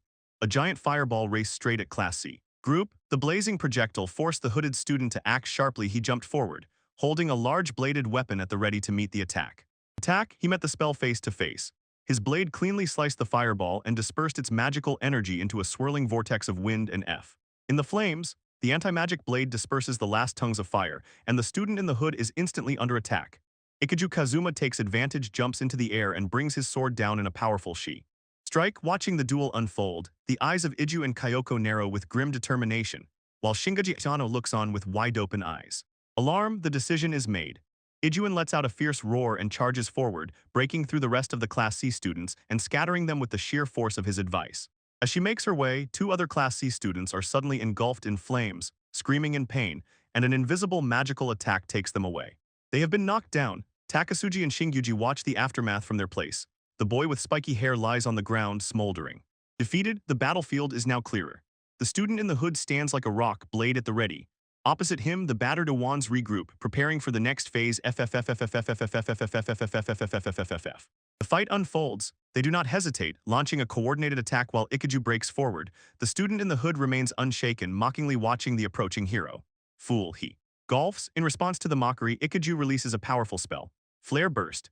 He shouts and a huge explosion of fire erupts, completely engulfing the student in the hood, and the force of the blast throws Ikiju into the air. But the destructive attack is stopped by Stop Cold. Before them materializes a complex, glowing magical circle that absorbs the entire flare. And Ijuin just stares in shock and disbelief, screaming. What? The spell was not cast by a Class C student. Behind him, with an outstretched hand, stood the leader of Class A. The shield held, but from afar a wave of dark energy flew in and struck Takasugi, who roared in pain, clutching his chest and retreating into shock. With a powerful leap, Ikiju Kazuma closes the distance, his blade turning into a blurred lightning and decisively striking the Class C student in the hood, knocking the opponent back with the force of the blow. The defeated student collapses to the ground. Spectators from Class D, even stunned by Takasugi and Shingaji, erupt in cheers and loudly shout about their victory. Nearby, other members of the Class C team lie beaten and broken. The leader of Class A looked down on the defeated students of Class C and threw a contemptuous curse word. Shinguji Ano notes that defeating the Class C team is still quite impressive. Ignoring this, Takasugi turns to his comrades and tells them it's time to go. As soon as the trio moved through the stone arch, an angry shout rang out from behind. Hey! A scream burst out from the long-haired student of Class D, whom a classmate was holding back. He glared fiercely at the Takasugi group and demanded to know if they really thought they could just leave without doing anything in the fight. He is still raging, shouting that it was the others who threw their bodies on the line. Takasugi turns around and coldly says that this student talks as if he really did something, while thinking that the fight would have been much easier if this student were more agile. In his thoughts, he admitted, if he does not raise his own level, there will be a problem.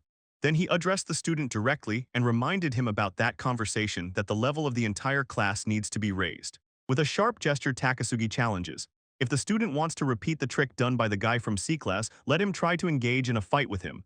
The long-haired student froze speechless, his face a mask of shock. Standing aside, the hooligan Furuta Maso notices that Takasugi has become much stronger. The enraged D-class student, who is still being restrained, can only curse at Takasugi while his friend begs him to stop, and Takasugi just watches, his face expressionless. Leaving the conflict behind, the group moved forward and emerged onto a huge open stone square at the fourth floor. He looks back at his companions, a drop of sweat shining on his face. Emitsuka Yuko aloud expresses doubt, asking if it is really okay that there are only the three of them. Shinguji Ano, always confident, simply says that everything is fine and that she is with them. Emitsuka transfers her doubt to Takasugi and sharply asks why he does not believe her words. Shinguji calmly intervenes. If Takasugi says everything is fine, then it is so, especially since she is also here to help. Amitsuka reluctantly agrees. The comparison to the girl with the stone face struck a nerve, and Amitsuki's expression twisted with rage, sharply contrasting with the emotionless traditional mask that flashed through her thoughts. Reason? Her anger bursts out. She yells at Takasugi, reminding him that his reputation is far from good. She says everyone claimed he was so useless that he couldn't even defeat a sluga, thing she never failed at. Pointing at him with an accusatory finger, she calls him a loser. Takasugi, stumbling over his words, defends himself. It was a slimy boss and it happened when he was only level 1. Shingaji Kyuli adds her memory. She was the one who had to protect him during that clash. The argument fades as they step into a huge open space. The dungeon floor has turned into a lively city square with cobblestones and market stalls. They walk further into the fortified settlement. Majestic stone walls dressed with flags bearing the academy's emblem, a cherry blossom flower, surrounding a large arch on both sides. Takasugi looks around in awe. He points to the tavern, a resting place, a shop, and even modern vending machines, exclaiming as if they had stumbled upon a real town. In popular leveling spots, safe zones are often made to protect explorers. But Takasugi's group doesn't even stop. They pass by all the amenities and go straight to the main area of the fourth floor. Their decision to go further immediately paid off. On their path was a formidable trio. A huge horned beast accompanied by two smaller henchmen with daggers all ready for battle. When he and his squad encountered the new monstrous threat, Hanagasaki Rika stepped forward. With a confident shout, she sharply threw out her hand and released a powerful blast of concentrated energy directly at the horned ogre and his minions. The beam of energy flew past the monsters, and with furious force crashed into the far wall of the corridor, shattering the stone bricks. But the first shot was barely felt. The energy bounced off the wall, exploded among the surprised creatures, and covered them with a blinding flash. Dust and debris filled the air. Takasugi complained that his vision was blocked and fighting was difficult. Rika stood with her hands still extended after the attack. Kyuli told him to just deal with it. Listening to her command, both Takasugi and Rika rushed into the cloud of dust, their blades flashing, slicing the bewildered monster. In a moment, the fight was over. Takasugi dropped to his knees, catching his breath amid the bloody wreckage, and behind lay the motionless, defeated ogre and his servants. Having cleared the vicinity, the group took a pause. Rika suggested it was probably time to return to the tavern, but Shinguji Ayano disagreed. They had gained so much experience that she wanted to stay here a little longer. Then she looked at Takasugi and asked what his current level was. As she spoke, rays of light enveloped the team, a sign that everyone had leveled up. Takasugi, looking tired, advised not to rush since it was still the first day. But Shungyuji, ignoring him, insisted that Rika state her level, and Rika admitted she had just reached level 9 and was determined to reach level 10 during this session. Her level was not indicated, and Reiki's patient could not hold back. She accused Shungyuji of always making her reveal everything while keeping her own secrets, said that after classes she hadn't seen her in the dungeon and was sure she was just waving a sword in the mountains, irritably adding that this always happened and she really didn't care. Amatsuka Yuko cheerfully intervened. She was only on the first day but already at level 6, although it was getting harder. Takasugi insisted that his level was a secret because if someone tried to copy him and died, that would be a problem. Suddenly, Furuta Masao's voice interrupted them, and with a self-satisfied tone, declared that it was obvious Takasugi was grinding on the 7th floor. The tension after Furuta's accusation broke. Amatsuka Yuko pointed to a nearby structure and said that it was the entrance to the 5th floor. She enthusiastically suggested checking it out, and Takasugi, looking down the stairs, seemed hesitant. As they approached, a low, ominous hum rose from the stone passage, as if a hint of dangers lurking deep on the next dungeon level. The group stepped down long, winding stairs, delving deeper into the unknown among huge pale tree trunks lined along the wall. They emerged into a huge cavern hall. Massive, knotted roots, thick like pillars, twisted along the floor and walls, creating a creepy ancient landscape. Their exploration was interrupted. A sudden movement made them freeze in place. Takasugi's eyes opened wide with anxiety. Shinguji and Amatsuka gasped, their expressions changing to pure shock. Before them stood two terrible monsters, a huge, growling white wolf and a strange reptile-like creature with many eyes. The students froze in fear and let out frightened screams. The head of the reptile-like creature snapped toward them, its grotesque, flower-like maw opened, revealing a swirling vortex. Inside, this unnatural sight caused screams of genuine horror from Amatsuka, Shinguji, and Takasugi, their faces twisted with. In response, the monster instantly spits out a glob of viscous liquid right at the frightened student. The projectile hits the ground and explodes into a sticky web that binds their legs. When the white wolf lunges to attack the immobilized group, Takasugi desperately shouts to everyone to duck down. He lunges forward, sword raised high to intercept the charge of the huge white wolf, and with a deafening clang his blade strikes the beast's fangs, barely holding it back as he covers the two girls pressed behind him. The force of the blow sends a shockwave through the entire group. Amatsuka screams in horror, her eyes wide open, watching as Takasugi struggles against the overwhelming power of the monster. At the same moment, the many-eyed lizard-like monster on the far side of the chamber makes its move, releasing a torrent of dark, viscous liquid bursting outward. The acid spray rushes toward them. Takasugi grits his teeth, tenses, and pulls the girls closer to protect them from the approaching magical attack. In the heat of the assault, he finally understood the true danger. The lizard's magical strikes are insidious, and he only managed to withstand them thanks to his high magic resistance. If he were alone, perhaps he could have broken through, but with two girls behind him, their lives hung by a thread. And at that moment, through the chaos, a voice cut through, calling his name. Takeshi sharply turned his head and saw reinforcements. Furuta Masa with sword at the ready beside Hanagasaki Ryuka. Furuta pointed to the passage and shouted for them to go. Like that, but the lizard's attack was already in motion. A black, acidic substance raced across the chamber floor at incredible speed, not toward Takasuchi's group, but toward others.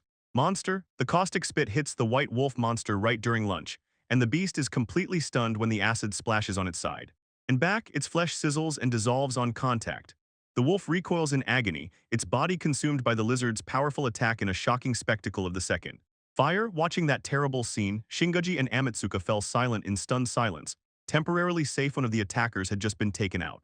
Another, raising his eyes to that terrible creature which so easily dealt with another powerful monster, Takasugi comes to a grim conclusion. His face, covered in dirt and sweat, contorts in despair as he realizes the fifth floor is beyond their strength.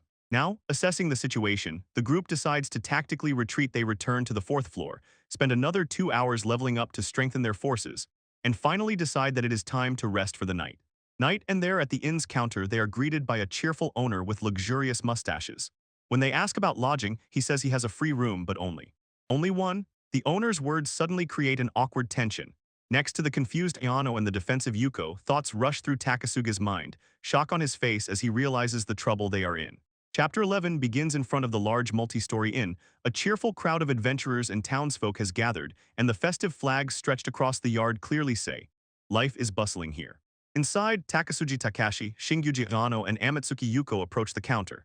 The owner tells them he has a free room, but only one. The three stand together, the offer hanging in the air. Shinguji and Amatsuki look on, while Takasugi silently considers their limited options. After a minute of thought, Shinguji seems to agree with the idea, but Takasugi intervenes first and announces his decision. He will simply take a tent and spend the night outside, and his companions look clearly stunned. As promised, he settles in a simple tent pitched in the yard. The place is modest on the ground, only a sleeping bag and a few of his belongings. He sat down and pondered his condition. Attack and endurance are normal, but the main problem is low agility. Even at level 20, enemies easily outmaneuver him, so he concludes either keep leveling as a gladiator or go to the city to look for the necessary items. Lying in the sleeping bag and looking at his strategy guide, he thinks about it more and more deeply and is increasingly surprised.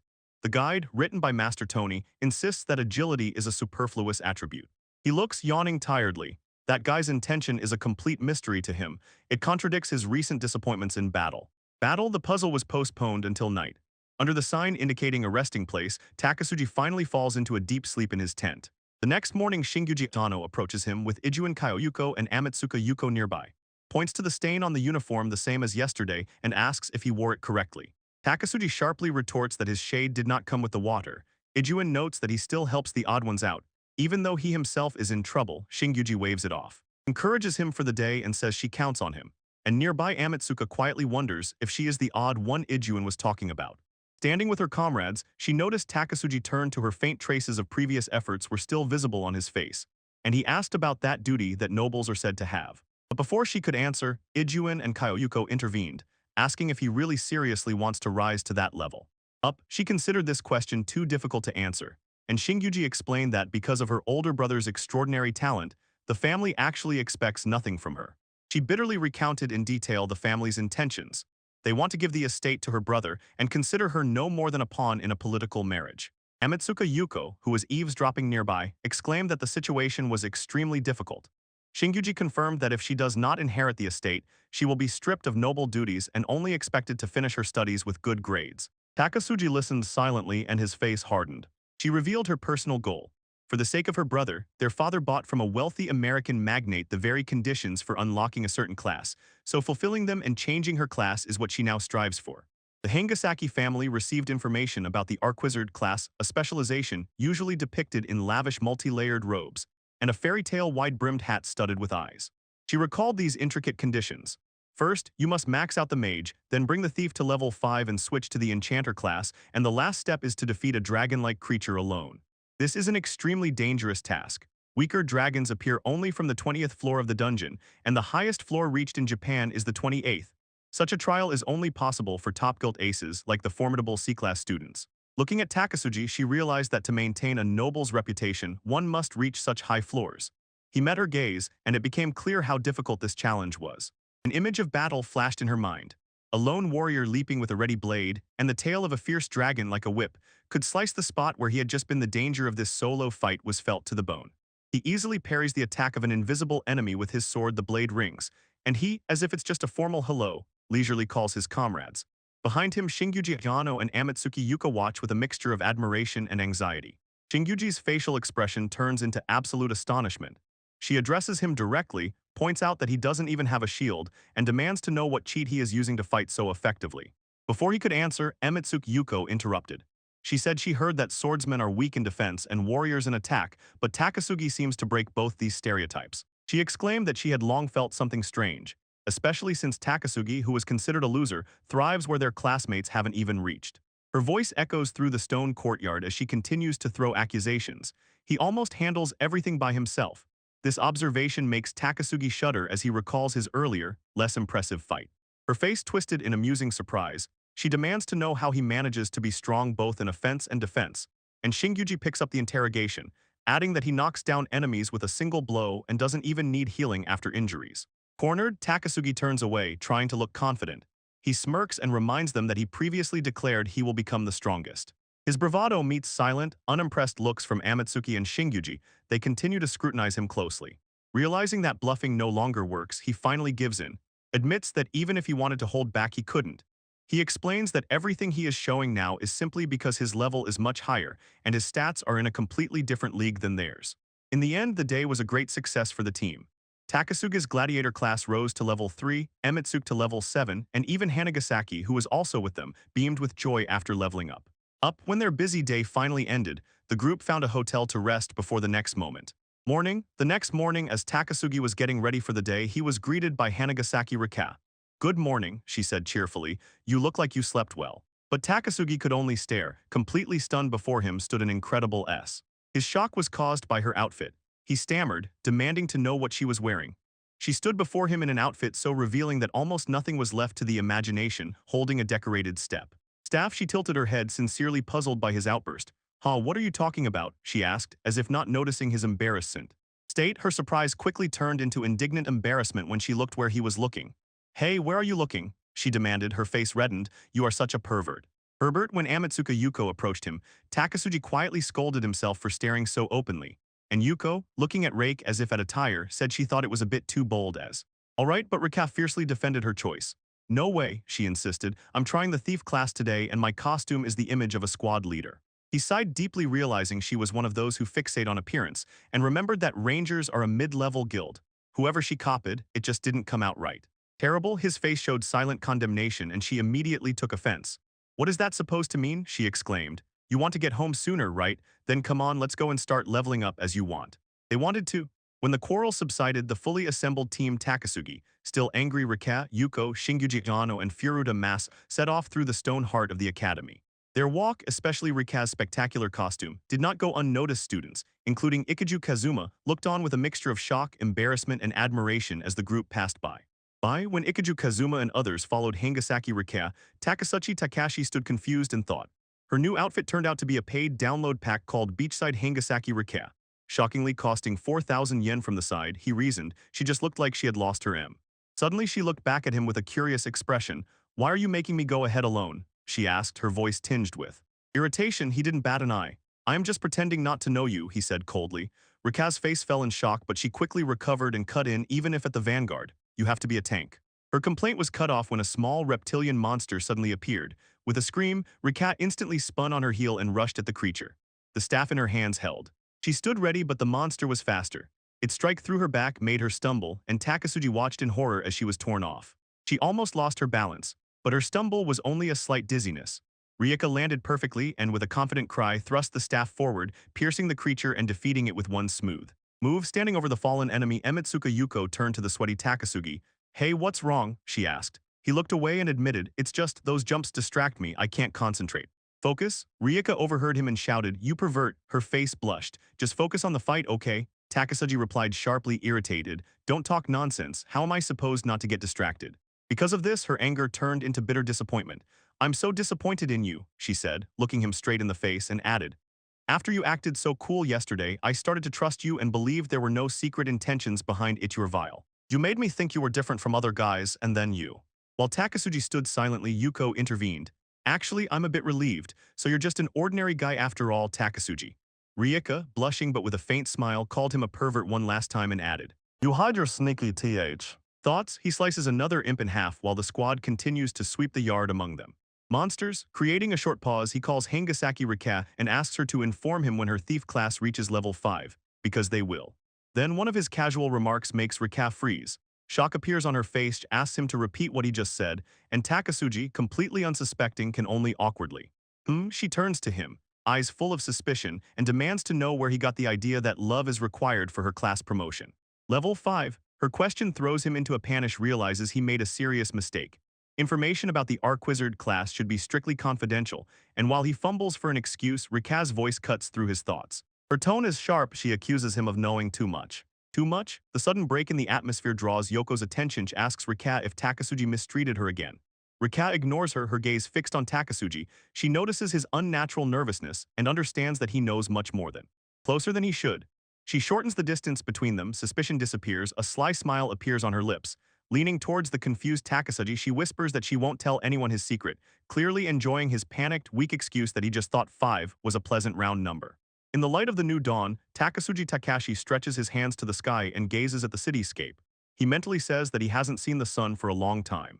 Although the air is fresh, a fleeting memory of Hanagasaki Rika reminds him that he is still tense.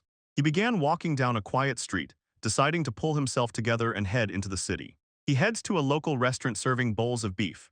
The corner has a simple facade, but it immediately catches his eye. Inside, he eagerly devours a large bowl of food.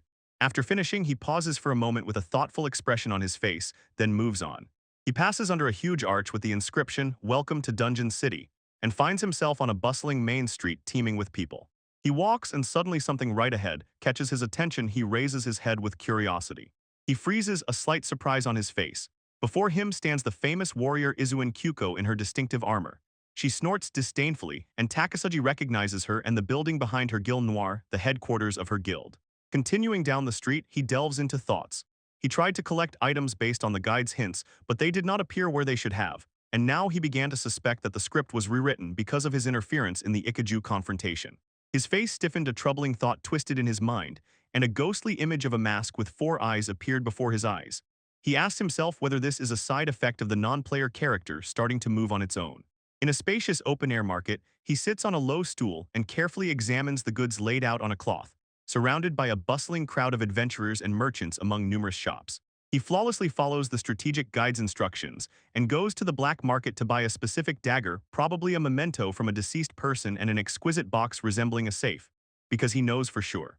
Without the guide, finding such a combination would be impossible. The guide revealed the secret. The dagger is not a weapon but a real key to the chest.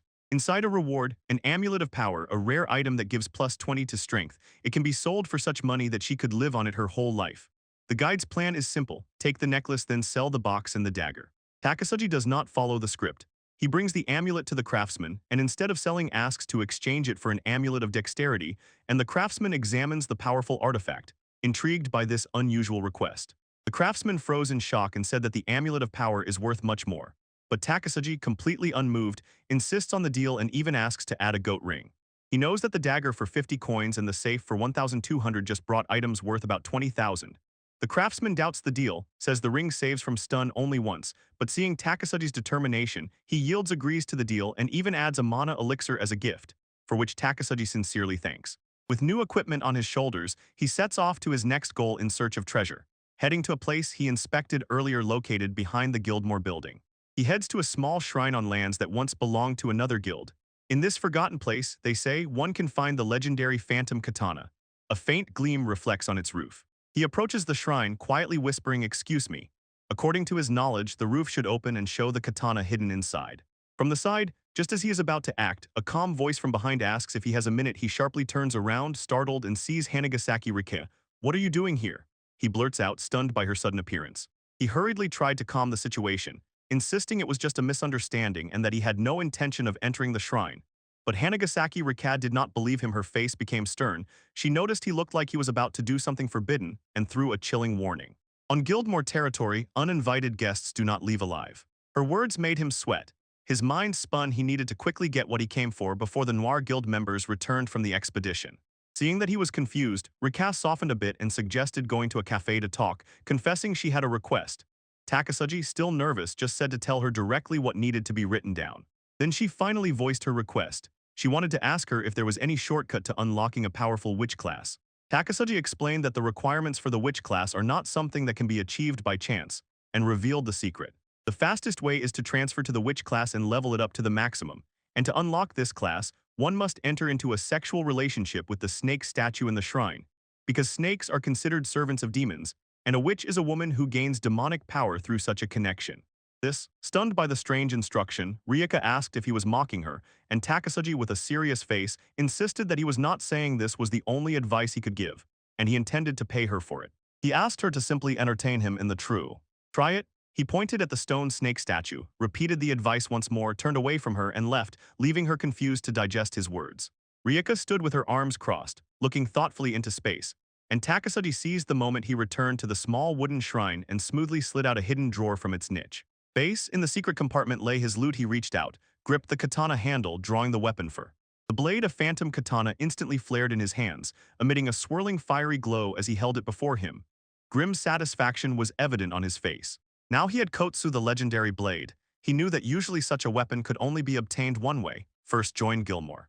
Still, holding the weapon in his hand, with one quick smooth motion he drew it from the sheath. The steel whispered as it touched the air, but his brief moment of admiration was shattered. His head sharply turned to the side, eyes wide open from sudden sharpness. From behind the nearby wall, some figure was watching him. The figure stood near the torii of the shrine.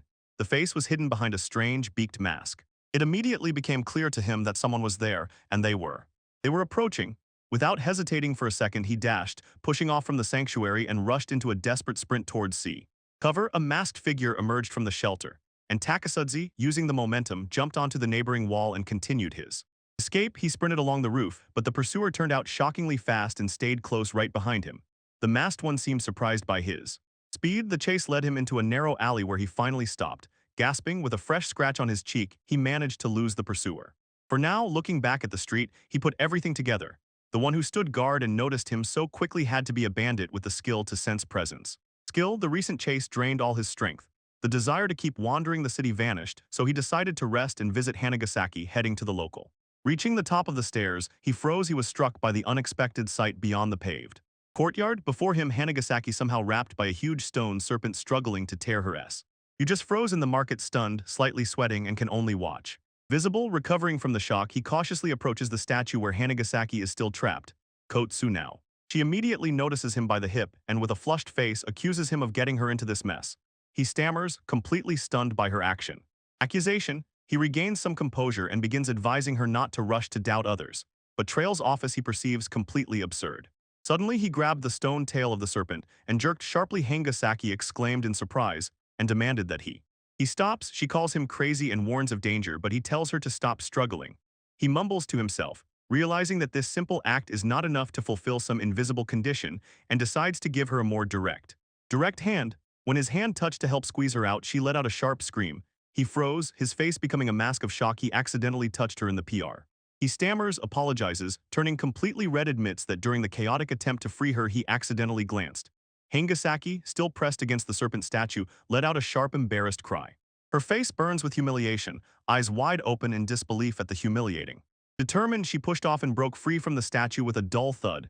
Enough, she says, and turns away from Takasugi. I step back as she abruptly walks away, but she stops and returns, shouting encouragement mixed with instructions.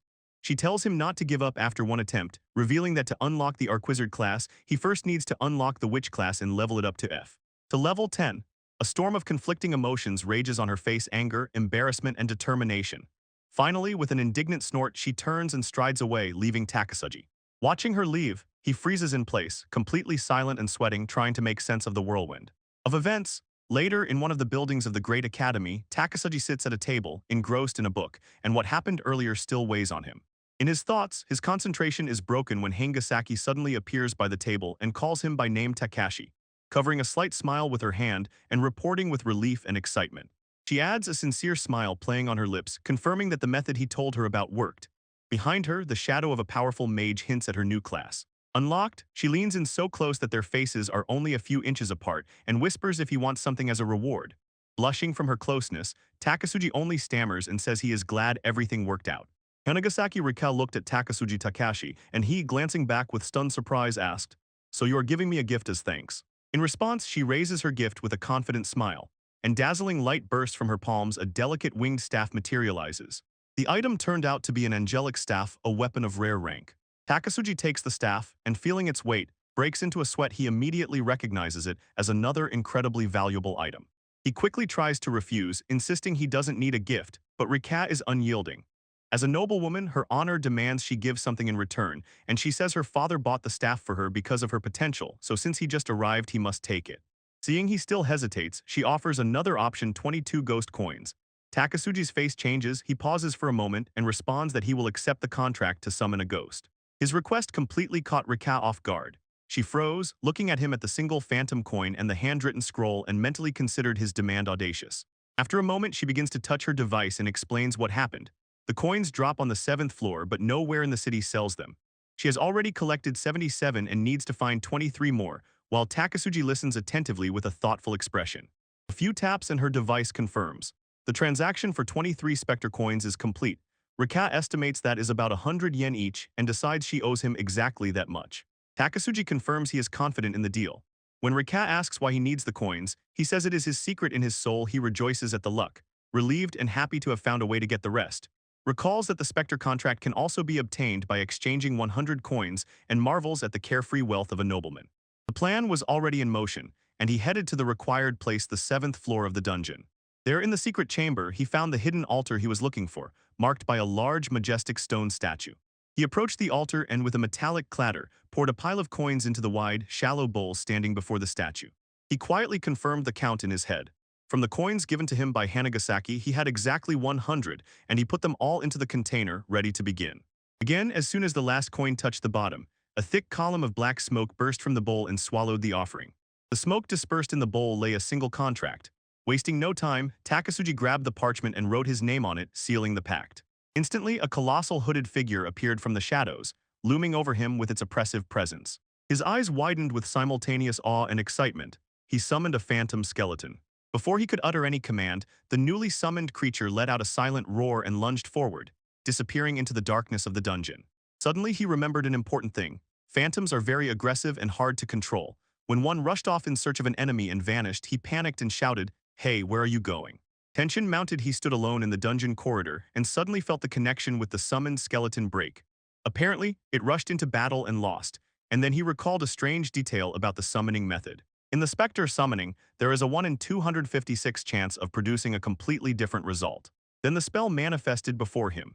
Instead of a skeleton, from the dark mist emerged a massive shadowy ghost with many eyes, its gaping maw twisted into a smile. Takasugi fell to his knees and fired.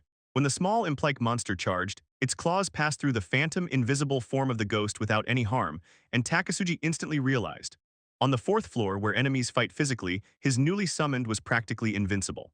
Principal, the ghost wrapped and crushed the imp. As soon as he tried to run away, Takasugi realized the benefit of this fortunate coincidence.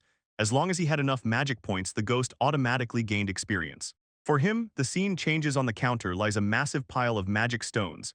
This was his source of funds, but he got not as much as he hoped. In a flashback, he explains to the worried Shungaji Ayano that he sold a bunch of magic stones wholesale to gather the necessary capital. He continues the story, telling her that after the sale he returned to the dormitory, had a late dinner, and completely exhausted, fell asleep almost immediately. Jano listens silently, her face focused as if she were at work. The memory ends with a picture of the academy dormitories where he rests. He was arrested, but the narrative suddenly throws us into the present to a fencing lesson where Takasugi finds himself in a fierce confrontation with his opponent Sato, who angrily accuses him of cheating. Takasugi, sweating, firmly denies and insists that the skill was with him from beginning to end.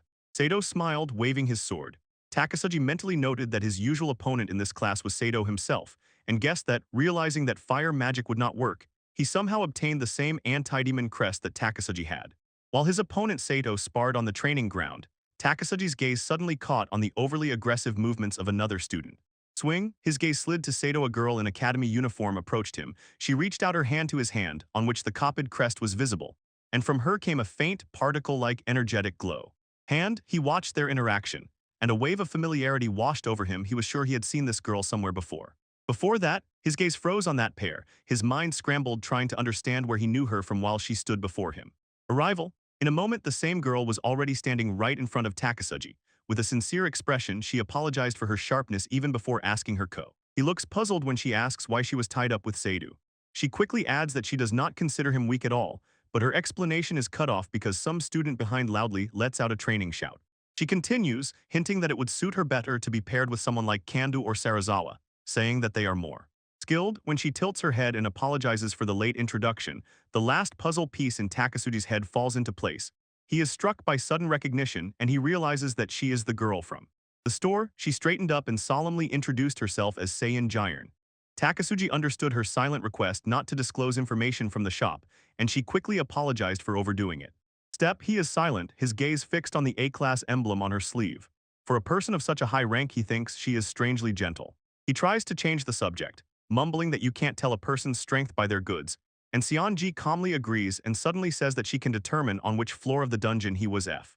Often being there, she continues to dig into her thoughts, recalling how he accepted payment for his items in the shop and simply hid the money without even looking. This amount combined with his speed of monster extermination, she says, gives a fairly accurate measure of his true strength. Her conclusion stunned him. He must have farmed on that floor completely alone. Alone, the accuracy of her assessment struck him, and he asked himself how she could figure out on which floor he was just by looking at the magic stones. She knows farts. This is too much. He is stunned. An ordinary-looking student read him so easily. From researchers in the laboratory, he could expect such insight, but not. He tries to find a plausible excuse saying that the magic stones could have been bought just to show off, but immediately rejects this idea. Someone like her would have no need to impress someone like him, who can barely measure. Catching his gaze and as if reading his thoughts, she explained, "Although I don't look like an expert, I understand things well. My father always insisted that I develop a keen eye for people because someday I have to take over his business and run the shop." She admits that his silent justification is a possible version, but her intuition says otherwise. She looks him straight in the eyes and says that she cannot get rid of the feeling that something. Even more for him, their conversation is cut off. The fencing teacher calls Seienji. The lesson is about to start. Takasui panics inside, not knowing how to shake her off his trail now. He fears that if she knows so much, she could guess every monster he has ever defeated just by the size of their magical F. Stones. Later, the school corridor stands empty. In silence, he stumbles back after the previous clash, hitting his palm against the wall to steady himself. His thoughts are still. Stunned, he hasn't yet recovered when Hanagasaki Ryuka corners him, her face tense, and she demands sharply in a possessive tone to know who that girl he just. He was just standing in the middle of the school corridor when Rake pressed him with words, saying they looked quite close, but Takasugi quickly denied it, insisting that he had just spoken with her exactly. For the first time, he waved his hands disdainfully, as if asking what kind of sudden interrogation this was, and with a sly smile teased, "Are you jealous? If so, try showing it with more charm and less bloodlust." Her calm instantly breaks. Ryuka's face burns a deep red, her eyes wide open from a mixture of anger and embarrassment. From the doorway she shouted back at him, completely flustered. She demands to know what he is even saying and why he could have thought such a thing. To think such a thing, Takasugi insists, asking why she is so upset. In panic, Ryuka blurts out that of course she would say something if some strange girl were to deceive her future subordinate. This accidental utterance made her even angrier, and she screams that she will kill him, leaving Takasugi stunned and silence hung. The threat still felt in the air, and suddenly a new mocking voice burst in. A blonde girl with curls, arms crossed, with a haughty expression on her face. Ask Ryuka if she is teaching this fool his place in society. Takasugi immediately recognizes the newcomer and thinks to himself that this blonde with curly hair is not from a very influential family, but has a superiority complex much bigger than in. Anyone else would have found themselves between the quietly simmering anger of Rika and the confident, condescending smile of the blonde. But Takasugi can only think to himself that this has become quite. It was a fierce clash. Right in front of him appears a curly-haired blonde woman who pokes her finger into his side, reproaching him for being too familiar with Lady Hangasaki and shouting that the scoundrel has no right to speak to her. Then turning to Rika, she suggests giving Takasugi a lesson. For her condescending tone makes him involuntarily clench the hilt of his sword.